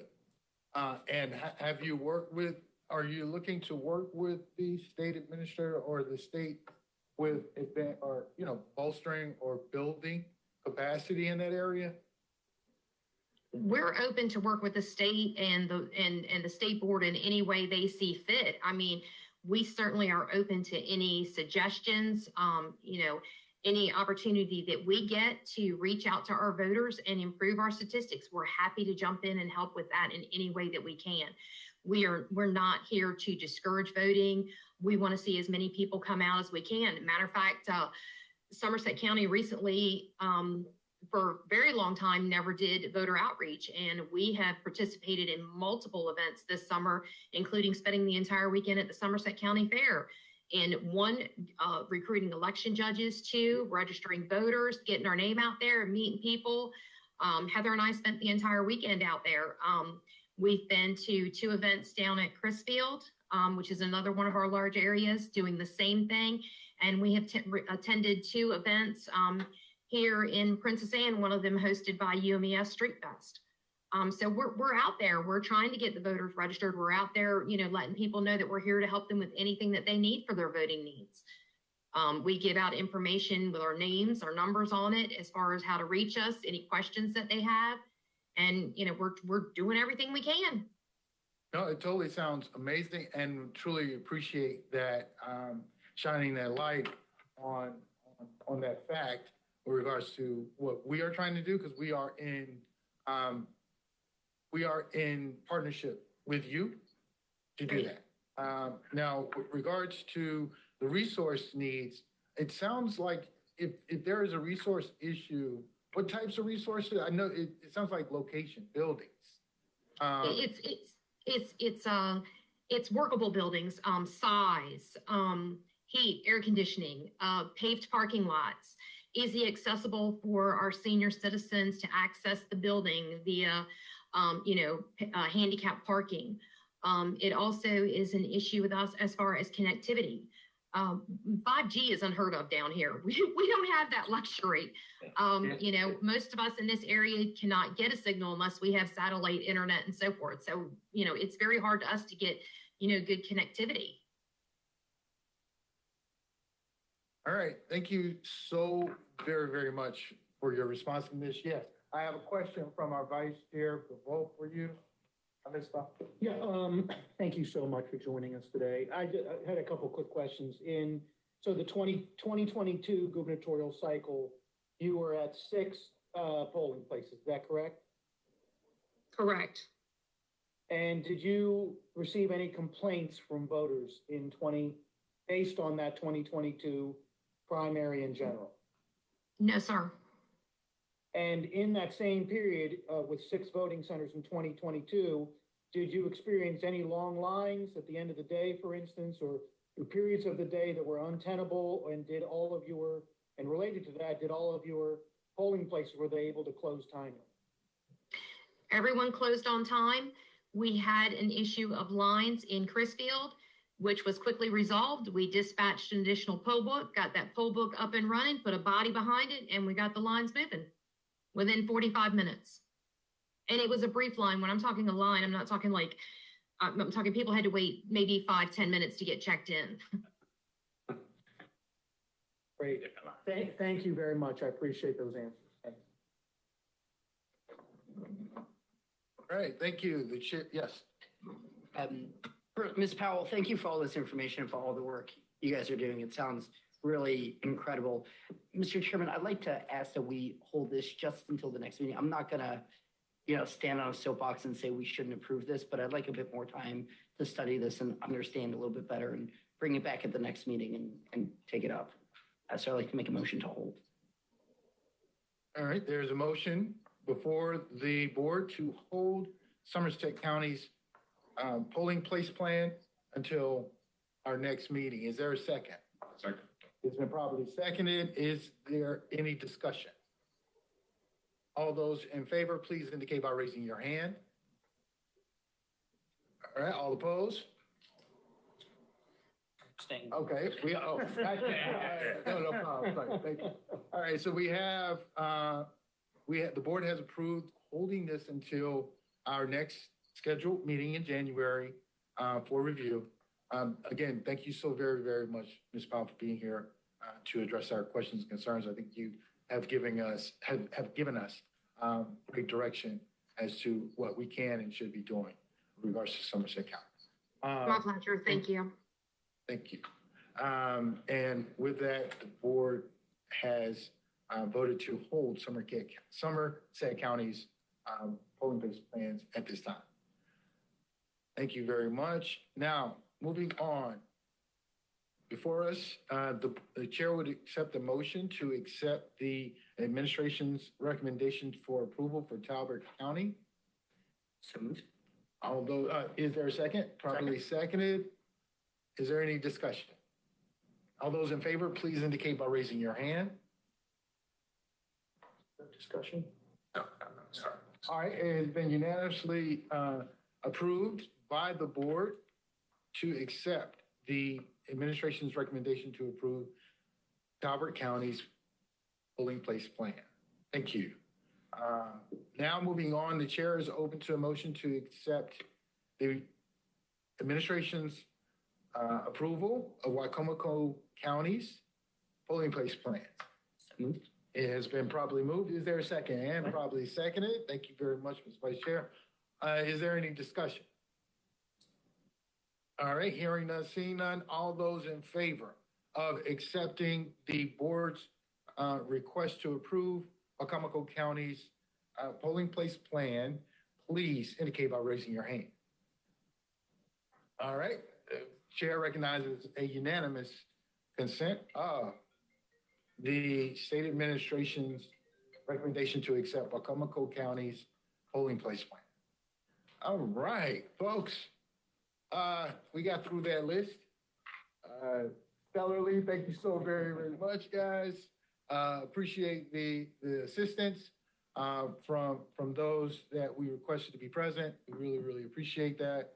Now moving on to old business. We are finally able, hello, Member Millicent, on to discuss the approval of State Board of Election bylaw. Now, a lot of work, I'll just say this, a lot of work went into this product prior to me bringing it to the floor today, and by all of our members. And they have put forth a product that they feel and that we feel will move this board into the next millennium. Thank you all very, very much. With that, I made a lot of work, a lot of good stuff. No. Now, with that being said, I don't want to prolong this anymore. Is there a motion to accept the amendments to the State Board of Election bylaws as presented? I mean, I only saw comments, There were comments, I think. but they're comments with questions. Comments in regards Mr. Chair, if I may. Yeah. So the document we have is comments with questions, which I think we can go through really quickly, Mr. Chairman, and That's fine. just gain consensus on, and then if that's okay with That's you, totally fine. if I go through these. Yeah. So, And then we would propose language for them to approve. Is that correct? yeah. Well, I mean, I thought the language was a part of the. some of these has alternative language, some of them. Some of it's- them do not. So we will vote on some of them as far, or will we vote on some of the language being proposed as amendments? My suggestion would be go through these, and then we can vote on it all as one document, not as the individual. I'm trying to figure, how do we get to the approved language? So what I would recommend, Mr. Chair, is, for lack of a better term, take a consensus. So for example, the first one is on section 1.3E, which is a question of when do we review the bylaws on an annual basis? We have it in the bylaws as the first meeting of the calendar year. The question was, should this be a different meeting, such as the election of the new officers? We can quickly have that discussion. I hear what you're saying. So we need to present this to the members to be read in public forum for consideration. Right. Thank you very, very much for that clarification. If I may, Mr. Chairman, I can Yes, just, please. great. Take us So, through that document. section 1.3E currently states the bylaws shall be reviewed by members of the board on an annual basis at the first meeting of the calendar year. The question is, should this be a different meeting, such as the one directly after the board elects new officers on the annual basis? That's my proposal. I agree. So instead of at the first meeting of the calendar year, it shall be the first meeting after election of new officers. You have Yeah, someone, we have someone taking down. Yeah. Well, they also should have that. yeah. Yeah. Agreed. Next, section 2.2A, and this applies throughout the entire document. Mr. Ayala first noticed this, and then Ms. Millicent's suggestion, we make it gender neutral, change all the references from chairman just to chair, from vice chairman just to vice chair. Sounds good. Article 3.1, and there's a bunch here. A, regular meetings. Right now, the bylaws say every month on the fourth Tuesday at 2 p.m. My suggestion was that we change this to monthly to be voted on at the prior meeting to give the board more flexibility. Ms. Millinson, I think, was more comfortable with specifying it at 2 p.m. So my proposal is to say by the board as voted at the previous regular meeting. I would agree with Jake's language completely. And I'm happy, Janet, to vote normally to keep it at 2. But having been through some meetings where we knew we're going to be unbelievable marathons, starting at 1 got us out at 6. Yeah. And we were 5 hours in the meeting. Yes. Yeah. And so I would love the flexibility of what you said, but then deferring to what the board needs in those meetings for the next meeting. That would be my vote. So you're saying what the board agrees in terms of the date and time of the next meeting? That Yes. gives maximum flexibility. That's right. Okay. And I'm happy to defer to the needs of someone else in the board in that vote to make it so everybody could be here. Mr. Ayala? Yeah, You good? good. Yeah. Next, location. I'd like to suggest that we add or via streaming service to the address. Agreed. Fantastic. Sorry, following all of the public notice, I think, Mr. Demarinis, we have something further down Yeah. on, so I'm going to remove my suggestion there. For D, changing the chair. For E, instead of 3 days, the law requires 48-hour prior notice. Let's line us up with the law in that regard, so we don't have a disconnect between the law and the bylaws. Should we say at least 48 hours? I think I like that. Yeah. At least 48 hours. Right. Immediate action. So there's a couple things here. Ms. Millinson, Ms. Millinson had a question, is 1 week prior public notice still required, or did recent legislation change it? In terms of prior notice for voting at a special meeting, I believe that's 48 hours. Yes, right. For immediate action, I would like to suggest that May I actually suggest before you get into it that the board remove F from its bylaws? remove F. Like to suggest that we remove F. Let's suggest we do what the attorney tells, what the council tells us to do. Assistant Attorney General. The board may run into problems if it takes votes outside of an open meeting. Okay, that makes sense. Yeah. You good there? So what you're saying, No, please. is if there is an emergency, call an emergency meeting and do it that way. Exactly. Okay, thank you for that advice. Appreciate it. Thank you very much. Are there ever emergencies where having to wait 48 hours is going to be a problem? There is a provision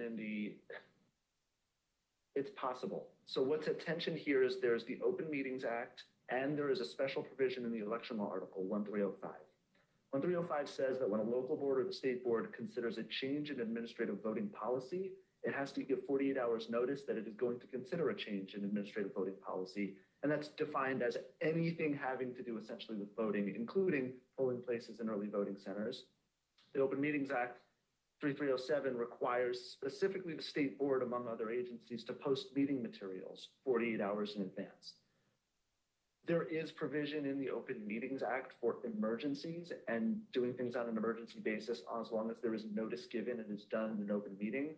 There is not an emergency provision for 1305. And so if the board had to take emergency action on an administrative voting policy, a matter of administrative voting policy, it may have to wait 48 hours to do so.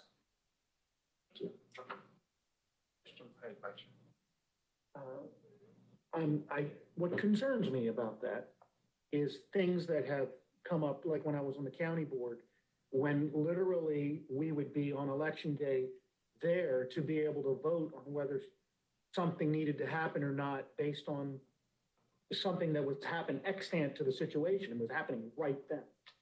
And so there was no calling a meeting. Sure.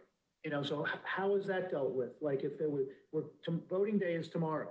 We can't give 48 hours. It It's is. an emergent situation. I believe, and I'm going off memory here, I can look this up very quickly, but the members of the local boards of election must convene. I know for the canvas, I believe they have to convene for election day too. And I believe that puts everyone in the state on notice that the local board of election is going to be acting on election day. And it's kind of built-in notice into the election law system that you can expect your local board of election to be in session on election day, making decisions about election day and things that occur on election day. So I believe those are actually two separate boards. You get sworn into two separate boards, Board of Canvassers and LBE, Board of Election. Right. But let's say from a state board, which is what we're dealing with here, if there was a question that had to be voted on and election day is tomorrow, and this emergency situation happened today, how can we act on that? Are we talking about election day again? Generally. Election day is tomorrow, or the whatever that would need the action of this board was not known, and it is emergent, and it pops up today, and we have to make a decision by tomorrow. How do you do that? I think it could be the practice of this board to provide notice before election day, the week before election day, that the State Board of Elections will be convening virtually and ready on election day to take votes on administrative policy. That way, everyone in Maryland knows that if the state board needs to act on election day, they can log on and see the state board act on election day. If I may, it's interesting that when I first came on the state board five and a half years ago or whatever, every time the elections came around, we were put on notice as the board members to be available at any time for an emergency meeting on a stroke of a phone call that we would have to convene on the phone or on Zoom, or Zoom wasn't even a thing. And when I first came on, it was like, you know, whatever it was, Google Meets. And do you remember that? Yeah, yes. And it was, you know, so we would have to convene like, you know, we might need you that afternoon, so be available. And it never happened. We never had one of those votes, but I wonder how that is. I'm just concerned that we get boxed in. So I just want, those were pre this law too. Now, one of the things was that, you know, when the election law and they amended the election law about affecting voting rights and everything was to put in this 48-hour notice because I believe some lawmakers felt as though the local boards or someone did emergency actions without necessarily notifying people, which was why the law also develops this like list of people that you have to notify if you're a local board for these actions as well. And if they have to maintain that list, so when you have these things, you can send them notice saying that we're going to have these meetings and not just publicize it. So I think that this was kind of in a response to that actions in the past to allow for 48 hours. So I think now it's basically, I guess the legislative intent was we're supposed to kind of put these things on notice saying, on election day, we may or may not have a meeting, but this, be prepared if, we're holding this time slot. And so in the future now, we're just going to start holding, like on May 14th, you're going to hold that day. Like if we need to have it, we're just going to put that in as part of the regular scheduled meeting. But you have that 14, however many days of early voting, and it could be any of those days. Yes. So, What would it be appropriate, if I could, Mr. Chair, that we ask our illustrious, Danny or to look at how we should handle this and Absolutely. verbiage around it and what the way to do it so that we're in concert with the law, but we're able to meet an emergent, a bona fide emergent situation in a way that would have to be handled? Absolutely, and so in my mind, because I want to make sure I'm on the same page as the board, there's two different things. F in the bylaws that we're talking about now is about votes taken by proxy exactly, which I think should be removed. But there could be language in the bylaws, and I could give advice to the board, obviously confidentially to the board, about how it could meet in emergency session if needed, if an election emergency. Less than 48 hours. Right. Or would we need to give some type of other advance notice? He helps with that. Yeah. Yeah, yes, I can have that ready, yes. Thank you. Thank you. Thank you very much. So removing F. Yeah.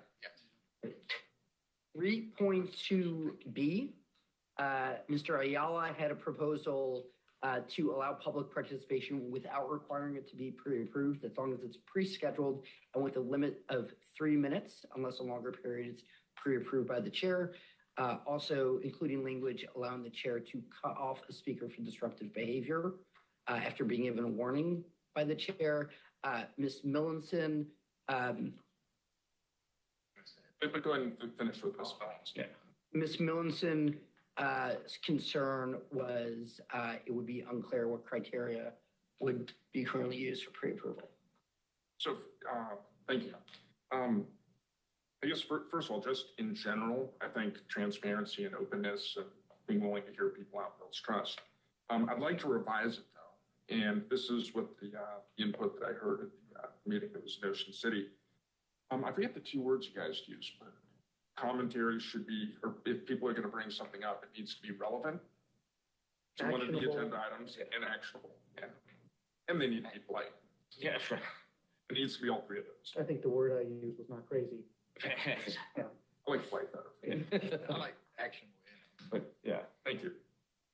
Yes, separate. So my concern is once public participation is allowed without a limit, it could extend time significantly of meetings. And I wanna flag that in terms of if we have a contentious item, for example, when we were discussing definition of drop boxes for weapons, we could have had a scenario where in addition to public comment being given to when the regulation is published in the register, 50 people wanting to give their opinions to the board on that, which 50 times 3, and I've seen this with the state legislature enough, that's a lot of time right there, right? We're talking 2.5 hours if there are no questions and if everyone sticks to the 3-minute limit. So I want to raise that. That is my concern about this, is the economy of the time of folks on this board.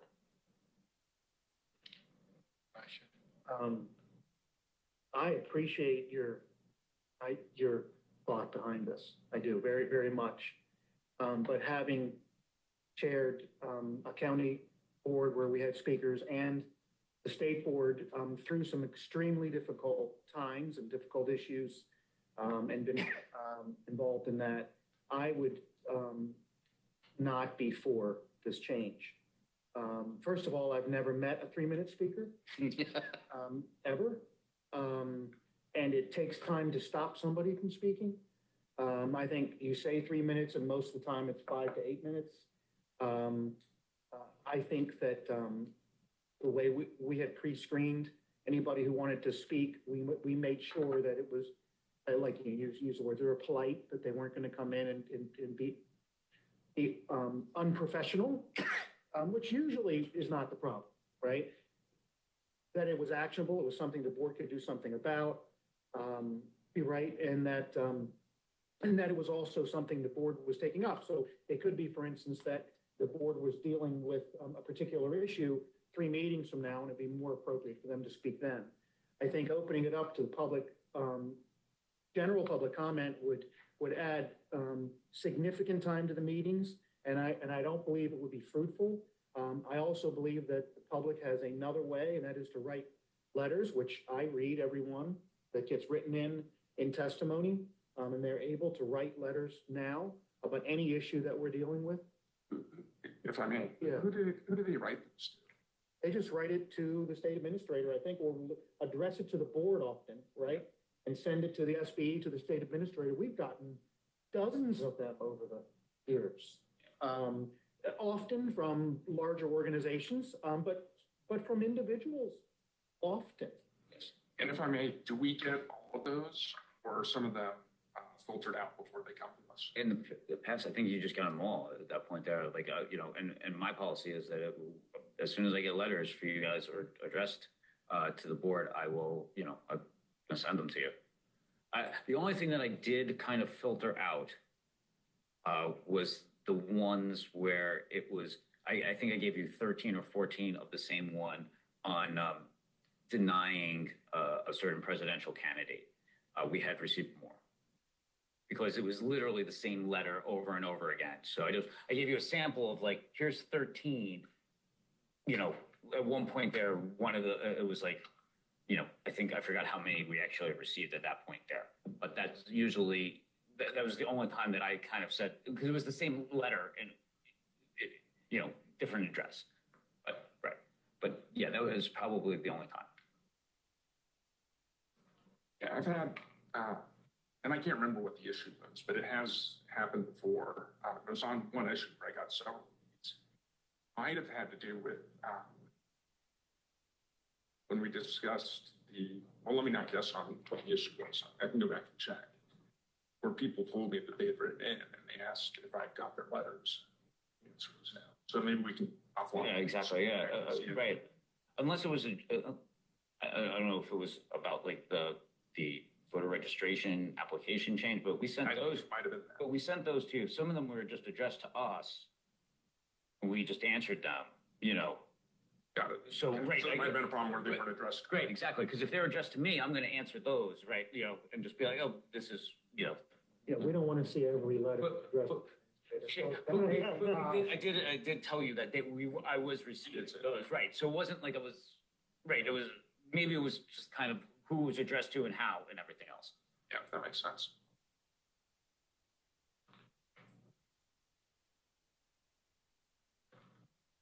Now, it sounds like we're working through that language, because I do think, you know, the way it stands now with regards to public comment, you wanted it to be slightly enhanced, to provide more participation. Correct. I don't have a problem, to be quite frank. And I understand the time quotient, with regards to our commitment here. We are doing a public good and providing a public service. And I think it is left to discretion of the chairperson at that time with that last minute ditch effort for folks, you know, to approve. It's not on each board member at that point. So I do like it. I think we need to look at it a little bit more. If we could, we'll come back to that. Mr. Chairman, maybe we hold, when we are voting on the final product, Yeah, it's not definitely. including any changes right now to 3.2B. And just one other comment to this particular issue. The second line, each board member shall receive notice of all requests for public participation, has never happened. Only the chair got that. So when and I didn't even think about this. Right. Right, yeah, I just looked at it now, honestly, and I've read this 4 times, the comment today, and I just reading that, and actually only the chair has been getting it. Yeah, and he retains the language where the chairperson exercises discretion in determining whether to allow. And I think that ultimately speaks to how we can move forward. in a more transparent way. Yeah, maybe I can propose a solution here for everyone here is that the public participation has to be, when we put out the agenda, it has to be within like, I would say 24 hours of the board meeting, like they have to schedule it with it, because then I can give the requests to every board member, right? At which point here, it still needs to be pre-approved by the chair. But if, say, a member wishes that person to speak, then they can lobby the chair and then say, I'd like this person to speak and have all the information there. So you still have the pre-approval process here, but at the same time, you have knowledge of who's want to speak, and then you can kind of have it. And then there's also a cutoff period too of when, if you want to address the board, it has to be 24 hours before that, so I can then receive it and give it to all 5 members.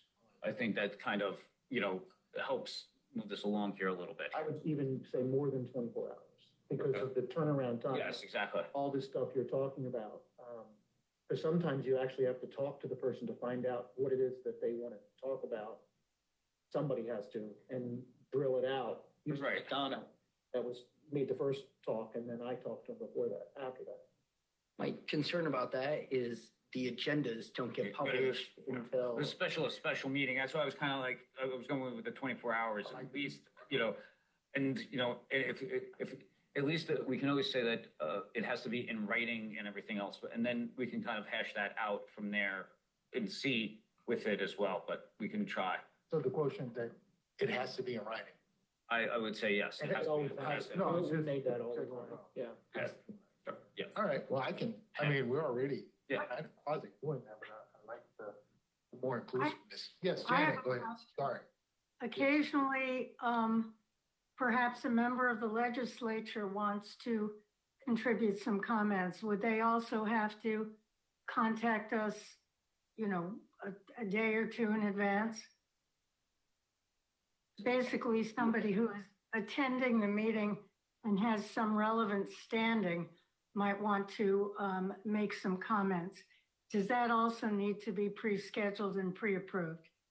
May I answer that one? I would say yes, because at one point here, there's a lot of, as much as I love the General Assembly and senators and delegates, they are just regular voters and constituents, and there's a lot of other special advocacy groups that are very much interested in this as well and would want to have advocacy. So to make that distinction or to give any sort of elevated status to one group over another would be difficult to actually do. So I would just say make it a blanket policy and everyone kind of follows the rules accordingly, and thus open and transparent, and everyone is equal in front of the board's eyes.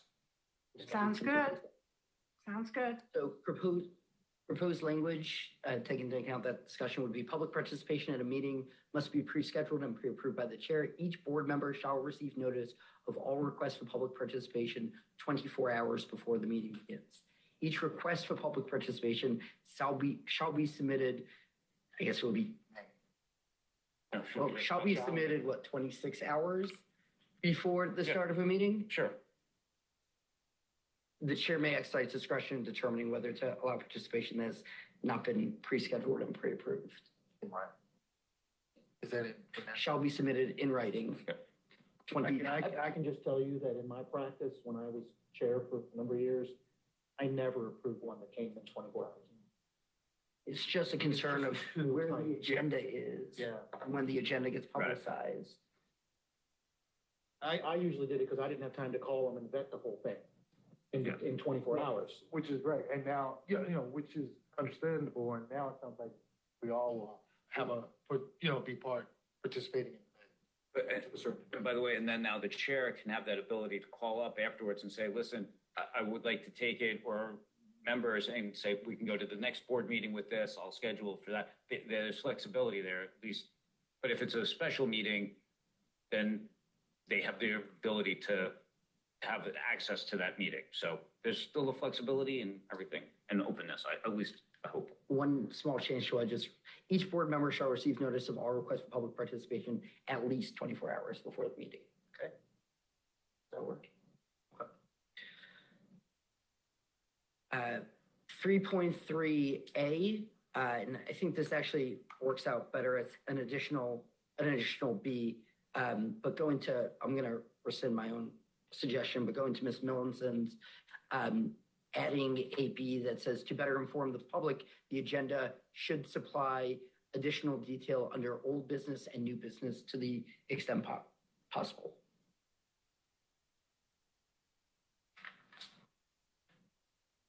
Yeah, that's gonna be a great improvement.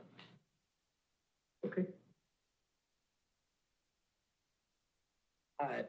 In B, Mr. Ayala had a suggestion to change additional items may be added to the agenda in advance of the meeting at the discretion of the chair to additional items may be added to the agenda up to 8 days prior to the meeting at the discretion of the chair or by submission of 2 board members.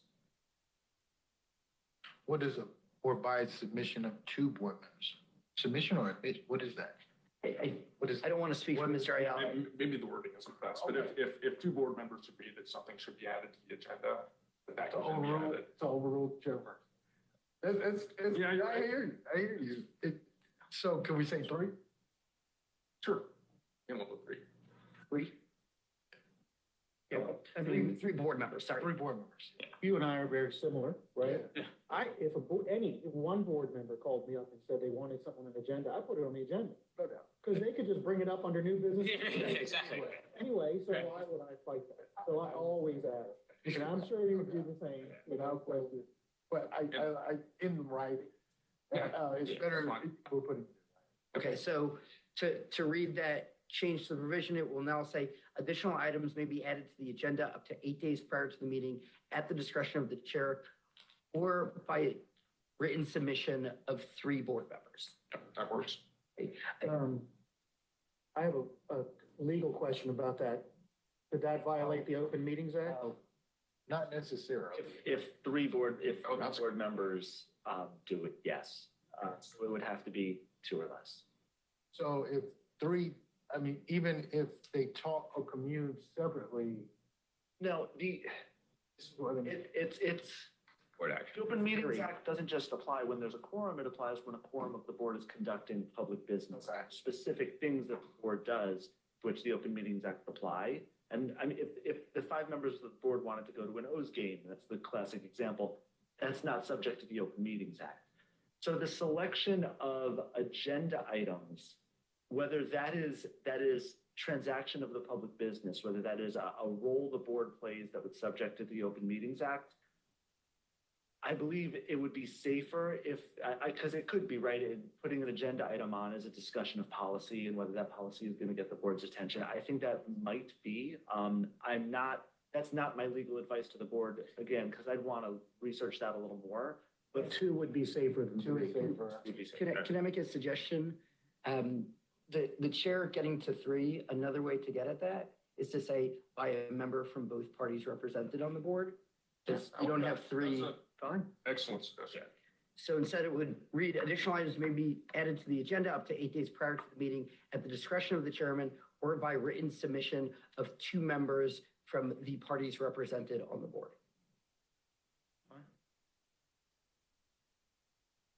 And that's automatic. Once the chairman receives or chairperson receives the 2 requests, there is no discretion. The chair has to put that on the agenda, then you're good. And want to just, There's no discretion language in that. Right, because if the chair is then saying. Then it- Right, then there's a third, right, yeah, exactly, which, because he was just like, then there's a third vote. Right. Yeah. Right, and then a quorum on That's what I was trying to. right. I do want to go back to 3.3A, instead of each board meeting, each regularly scheduled board meeting, because we do have special board meetings that don't have all these items on the Exactly. agenda, Regularly scheduled, regularly scheduled. because oftentimes we do not include all of For D, it, which is adding in budgetary highlights or constraints as well as significant details on major projects to the administrator's report. And Ms. Millinson, I wordsmith your suggestion a little bit. Does that work? You said Budgetary highlights or constraints, as well as additional details on major projects. Okay. I don't recall my exact original wording, but that More sounds, details on major projects, I just, okay, okay. On that there, can I ask a question then? I'm sorry. Is that like what I do for the procurement section currently? Would that satisfy that element for the details on major projects? That's what I've been trying to do with that. It speaks to, just codifying. I think so. Okay, just making sure. I just didn't know if that was not like, yeah, so. Just making it right. Yeah. My problem, and maybe where you were going in your head, it's a semantical thing, but what's the definition of major? You see, I don't want to get into a shooting match here. I'd rather, I think major, I don't know, like, is that, you know, if it's, Well, I'm Ms. trying to Millicent, think Member over. Millicent, is major, does major give us flexibility? Meaning, give the administration flexibility as to what they present and what they don't present. Meaning minor things are left to their discretion. Is that what you're both implying in that term of art? Yeah, I don't know if we have a specific dollar cutoff, but certainly once we're up in the six-figure range, I think that's a lot more significant than saying, you know, we're ordering a bunch of new, I don't know, you know, pencils to use. Anybody have a suggestion for an amount? 200,000? I mean, Jared?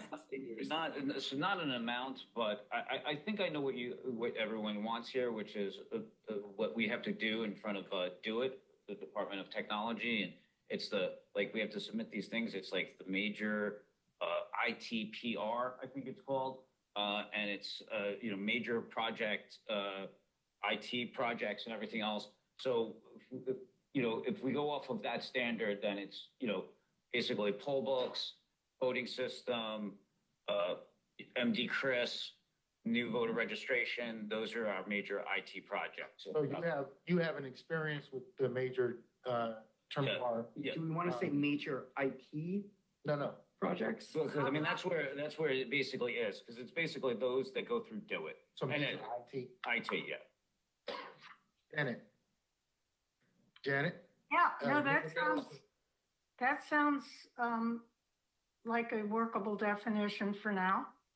Yeah, Jared, this is Fred. So yeah, the major IT development projects, MITDPs, every single one of those are the ones that we need to report on. And I'm not sure what the board means by details, but those are the ones that we report on quarterly as part of the JCR. Yeah. So Yeah. we can make the JCR available to the board. Yeah, right. Yeah, we'll just send you copies of that as well. Okay. So yeah, I mean, so basically it would be quarterly. Okay. Yeah, Yes. sorry, my computer just froze. Mine died. Just a quick question. Ms. Dennis, I think, is currently preparing the minutes. The bylaws currently require meeting minutes to be submitted to the board within 5 days after a meeting. Is that realistic? Business. Business. Can we make it business days? Would 5 business days make it easier? It's within 5 business days. Can we make it 7 business days? Yeah, that would be great. Thank you. I've always said this, we'd never do what it says. We never get the minutes in. What- No, it- the chair does not approve the there- minutes. Right. This body The has body to. approves. Right, yeah, exactly. How do you know if there's any additions, deletions, or corrections to the minutes unless everybody gets to see them? So we never redid the bylaws. This were the same bylaws we did 5 years ago. But I noticed that at some point, we just don't do that. What we did is those minutes got brought to the next regular meeting or the next meeting. We approved those minutes. Yeah. And then I always asked, as chair, I said, we have the minutes, you have the copies. Are there any additions, deletions, or corrections to the minutes as it has been presented to you? And then no, then we approve them. We've never done it like that. I have never approved minutes. So In should 5 we, years. should we strike this and? I think we should my thinking would be that this body approves the minutes at the next regularly scheduled meeting, So when they're published. Right, Meeting minutes shall be prepared and presented to all board members within 5 business days of the next board meeting. And then the board shall vote on approval of minutes at that subsequent meeting. And once approved, they should be posted within X number of days. Does that meet all of the legal requirements? Yes, so right now the board meets its legal requirements under the Open Meetings Act by having everything live streamed and recorded. So your minutes practices, forgive me. Your minutes practices are both a backup in case any of the live streaming is down or there's no recording. And it is a best practice that you're putting on top of meeting your legal requirements. So that would be fine. Okay. Janet? Yeah, I'd also like to request that the minutes every time include people who are perhaps just phoning in and not visible, and give full names and their positions. Sometimes that's listed, but if the minutes just say, I don't know, Mary Ann said something or other, I think it would be very helpful to list under attendees who that is, for the record, because it's not always done. Who is participating in the meeting, who is speaking up. And again, when they're not on camera, it would be nice to have that for the record. Full Excellent. names and Excellent. positions, everyone who participates. Excellent insight. Thank you.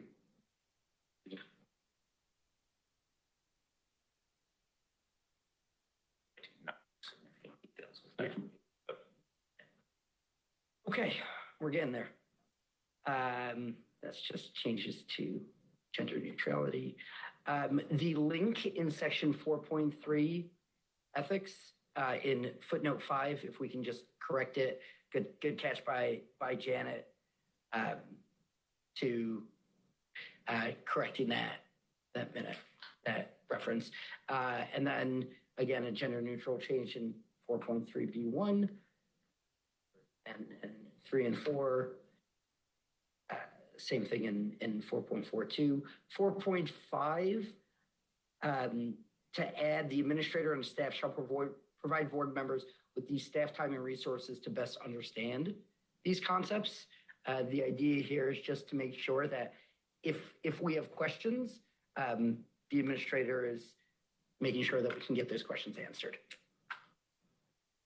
Okay. Day-to-day activities of the election office in 5.1B. Personally, very much agree on this.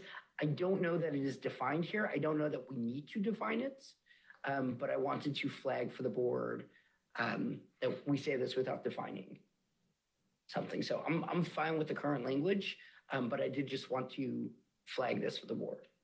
We definitely need to update this list of duties and make it more readable, double check things. We are not dealing with that now. I very much appreciate what Mr. Weissman has been doing to go through the bylaws very carefully. But at some point, we really do need to address the list of duties, which I gather has not been reviewed by the board in a very long time. So, It has been. Yeah, it has been, and we will be covering that in our upcoming meeting. So you're spot on with that, Jan. And due in large part to your leadership. So thank you very much. Speaking of section 5.4, I would like to recommend that we add the board shall review the duties and state board administrator document annually at the same time that we review the bylaws. That's good. In 5.5. Wait a minute, just one comment to that. I just make sure your language doesn't say that's the only time we can review it. They maybe even the bylaws. Shall we review at least? Yeah, that's fine. Okay. In 5.5, Ms. Millinson asked about requiring a annual performance evaluation of the administrator. I don't know what the current practice is.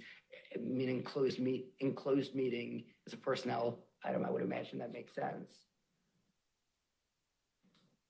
Done at the local boards, with every local board, because they're state employees and they need to have it for their files. Do you need to have it, or are you're different? Listen, I welcome any sort of, performance evaluation. I take constructive criticism and I try to make it better. So, do I want to have it? That's a different story. My question was, is it supposed to be in your file? Well, listen, for me, I would say this. I think that I would like to have that.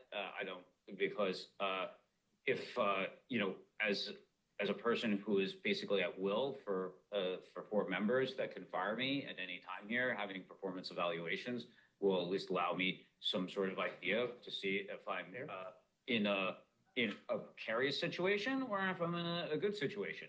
So, rather than just waking up one morning and have 4 people vote against me. So, Sounds good. So I would okay. suggest adding a new 5.5A that just says annually in closed session, the board shall provide performance evaluation and feedback to the state Is administration. it shall or May. may? Thank you.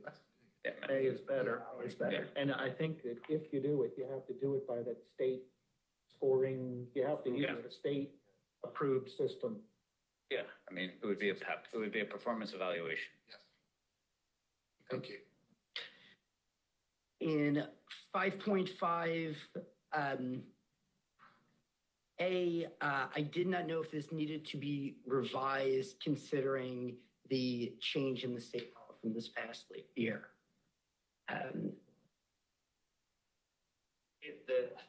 Does it have to? No.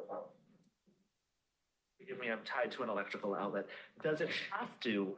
No, that it's up to the board. The state law removed the requirement that the administrator can only be removed for certain reasons, incompetence, misconduct, et cetera. Those are obviously still in the bylaws. That's what we're talking about. The state board can put itself above the state law by keeping those in its bylaws. It also can choose not to. If you want to keep the bylaws consistent with the law, you can remove that. If you want to hold yourself to a standard higher than what the law provides, you can keep them. Certainly, it's referring to part of a law that no longer exists because it's listing it as 2.03B7, which has been repealed. Yes, we just strike that. Very good. It doesn't exist in all of the laws. Thank you very much. Thank you, Mr. Coburn. And aside from gender neutral language, I believe that is everything. So with that, Mr. Chair, I'd like to move that we approve these changes to the bylaws. And thank you to Ms. Dennis, who has been, and actually, one thing on minutes, just a suggestion, I don't think we need to have this in, but since we were talking about minutes, would like to suggest that just minutes be watermarked as draft until after the board approves them. But I thank you, Ms. Dennis, for all of your work with all of this. So I'd like to make a There's motion. motion I'll second that. and has been properly seconded. Is there any discussion? No, all those in favor of the approved comments or recommendations for amending the bylaws, please indicate by raising your hand. Oh, we have a unanimous consent. So moved. Thank you, Mr. Chairman. Thank you all very much. Yes, Just for documenting purposes, there'll be a final bylaws document, Yes. all these in it. And as members of the board, you'll sign them. yes, Yeah. there is a signature. Yeah, that's- And see, That will make them final. Right. Okay, yeah, once you sign them, they will be in. That way you can see the, Voted on the amendment. so there was a typo, you could bring that out. Exactly. can I also actually make a motion that Ms. Dennis should be free if she sees a letter out of place, like to fix it for, I would hope, so, yes. So we're extending board review to Ms. Dennis. just for the, if you see clerical, I noticed that there was one place in the bylaws where it has board spelled BBORAD. We didn't vote on that, but since we're gonna sign off on that, Grammatical? yeah, grammatical. No, it was a Is that- lowercase replaced by an uppercase B. Oh, There That was could a, be significant too, but okay. I love Sounds grammar. good. Is that okay? Sounds good. Yeah, it's Sounds fine, good. yeah. I love grammar. The motion has been made. Is there a second? Second. All those in favor, please indicate by raising your hand. Motion is moved. Thank you so very much for that.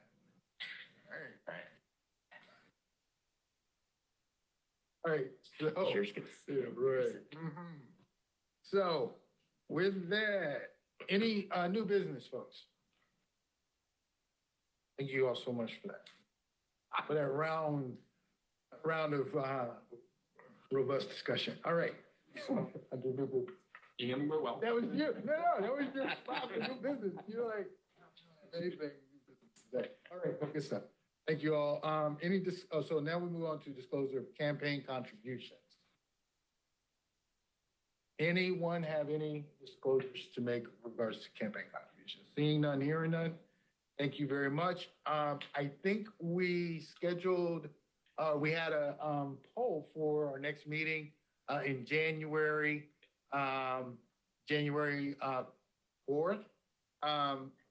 Is that a Thursday or a Friday? I think that's a Thursday at 2:00. I think you have it at 2 or 1:30. I think 2:00 still? Yeah. All right, 2:00. I think you got unanimous consent with that for the work. I Is that a may- maybe? I will be in California, so if I am able to join, I would be, this is not a regularly scheduled meeting. This is, right, this, So I would make every effort to join, but I'll be in California from the 3rd through the 6th. Okay. But I think that meeting ends at 12, but wait a minute, California is 3 hours. 3 hours. that would be 3:00 our time. So it ends at 3. So I probably will not be able to be at that meeting. If you have a quorum, 3:00 our time. We're at 2:00. well, that's. So you're gonna. so I'm gonna be in that meeting Oh, from 9 in the morning until, If we did it at 3:00 our time, could you join? That would be 1:00. that would be 12 when that meeting is supposed to end that minute.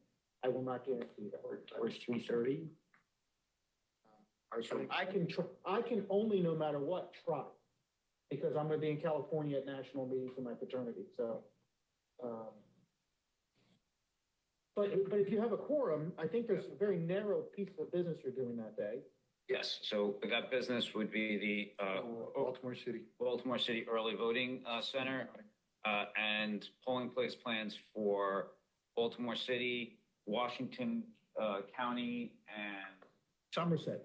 Somerset would be there, yes. So that's, And Prince George's County. and Prince George's, yes. So yes, that will be, it will be basically the approval of all the remaining early voting centers and polling place plans. That's the only activity. Yeah, I mean, do what you gotta do to get this done, because I know it's pressing. And I will make every effort to attend. Yeah, if I can attend, I'll go to my hotel room and log on. All right. All right, thank you for setting it for January 4th at 2 p.m. Thank you very much, Vice Chair, for your understanding. Okay, are we setting now our regular Yes. meeting as well? Yes. And would that be the That 25th? would be the 20, is that the last?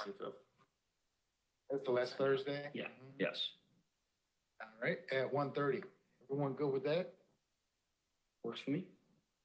And that will be virtual. Yes. Jared does not want us to come back here to his office, because looking at this setup, I mean, it could get quite comfortable. We made a mess of the places. Yeah, we get very comfortable in here. I think- Thank you very much. The next in-person It'll be virtual. will be in April or something like The that. vice chair gave me the squeaky chair. Yeah, right, exactly. He didn't give me the squeaky chair, but it's clear who has the squeaky chair. Like a duck. Really? All right, so we're at, now we are going into a close meeting after this. We don't need to come back for anything. Janet, we don't need to come back for for open session. So we are going to move to close the meeting. The adjournment will be conducted during the closed meeting for today. And you have the language for I it. do not. We have a few minutes before the closed session. Do Oh, we have- yes, you may. I was gonna move you right into the closed session, Janet. I was not gonna give you a BRB. But with that being said, yeah, we're definitely gonna have, how many minutes? 10 minutes good for you guys?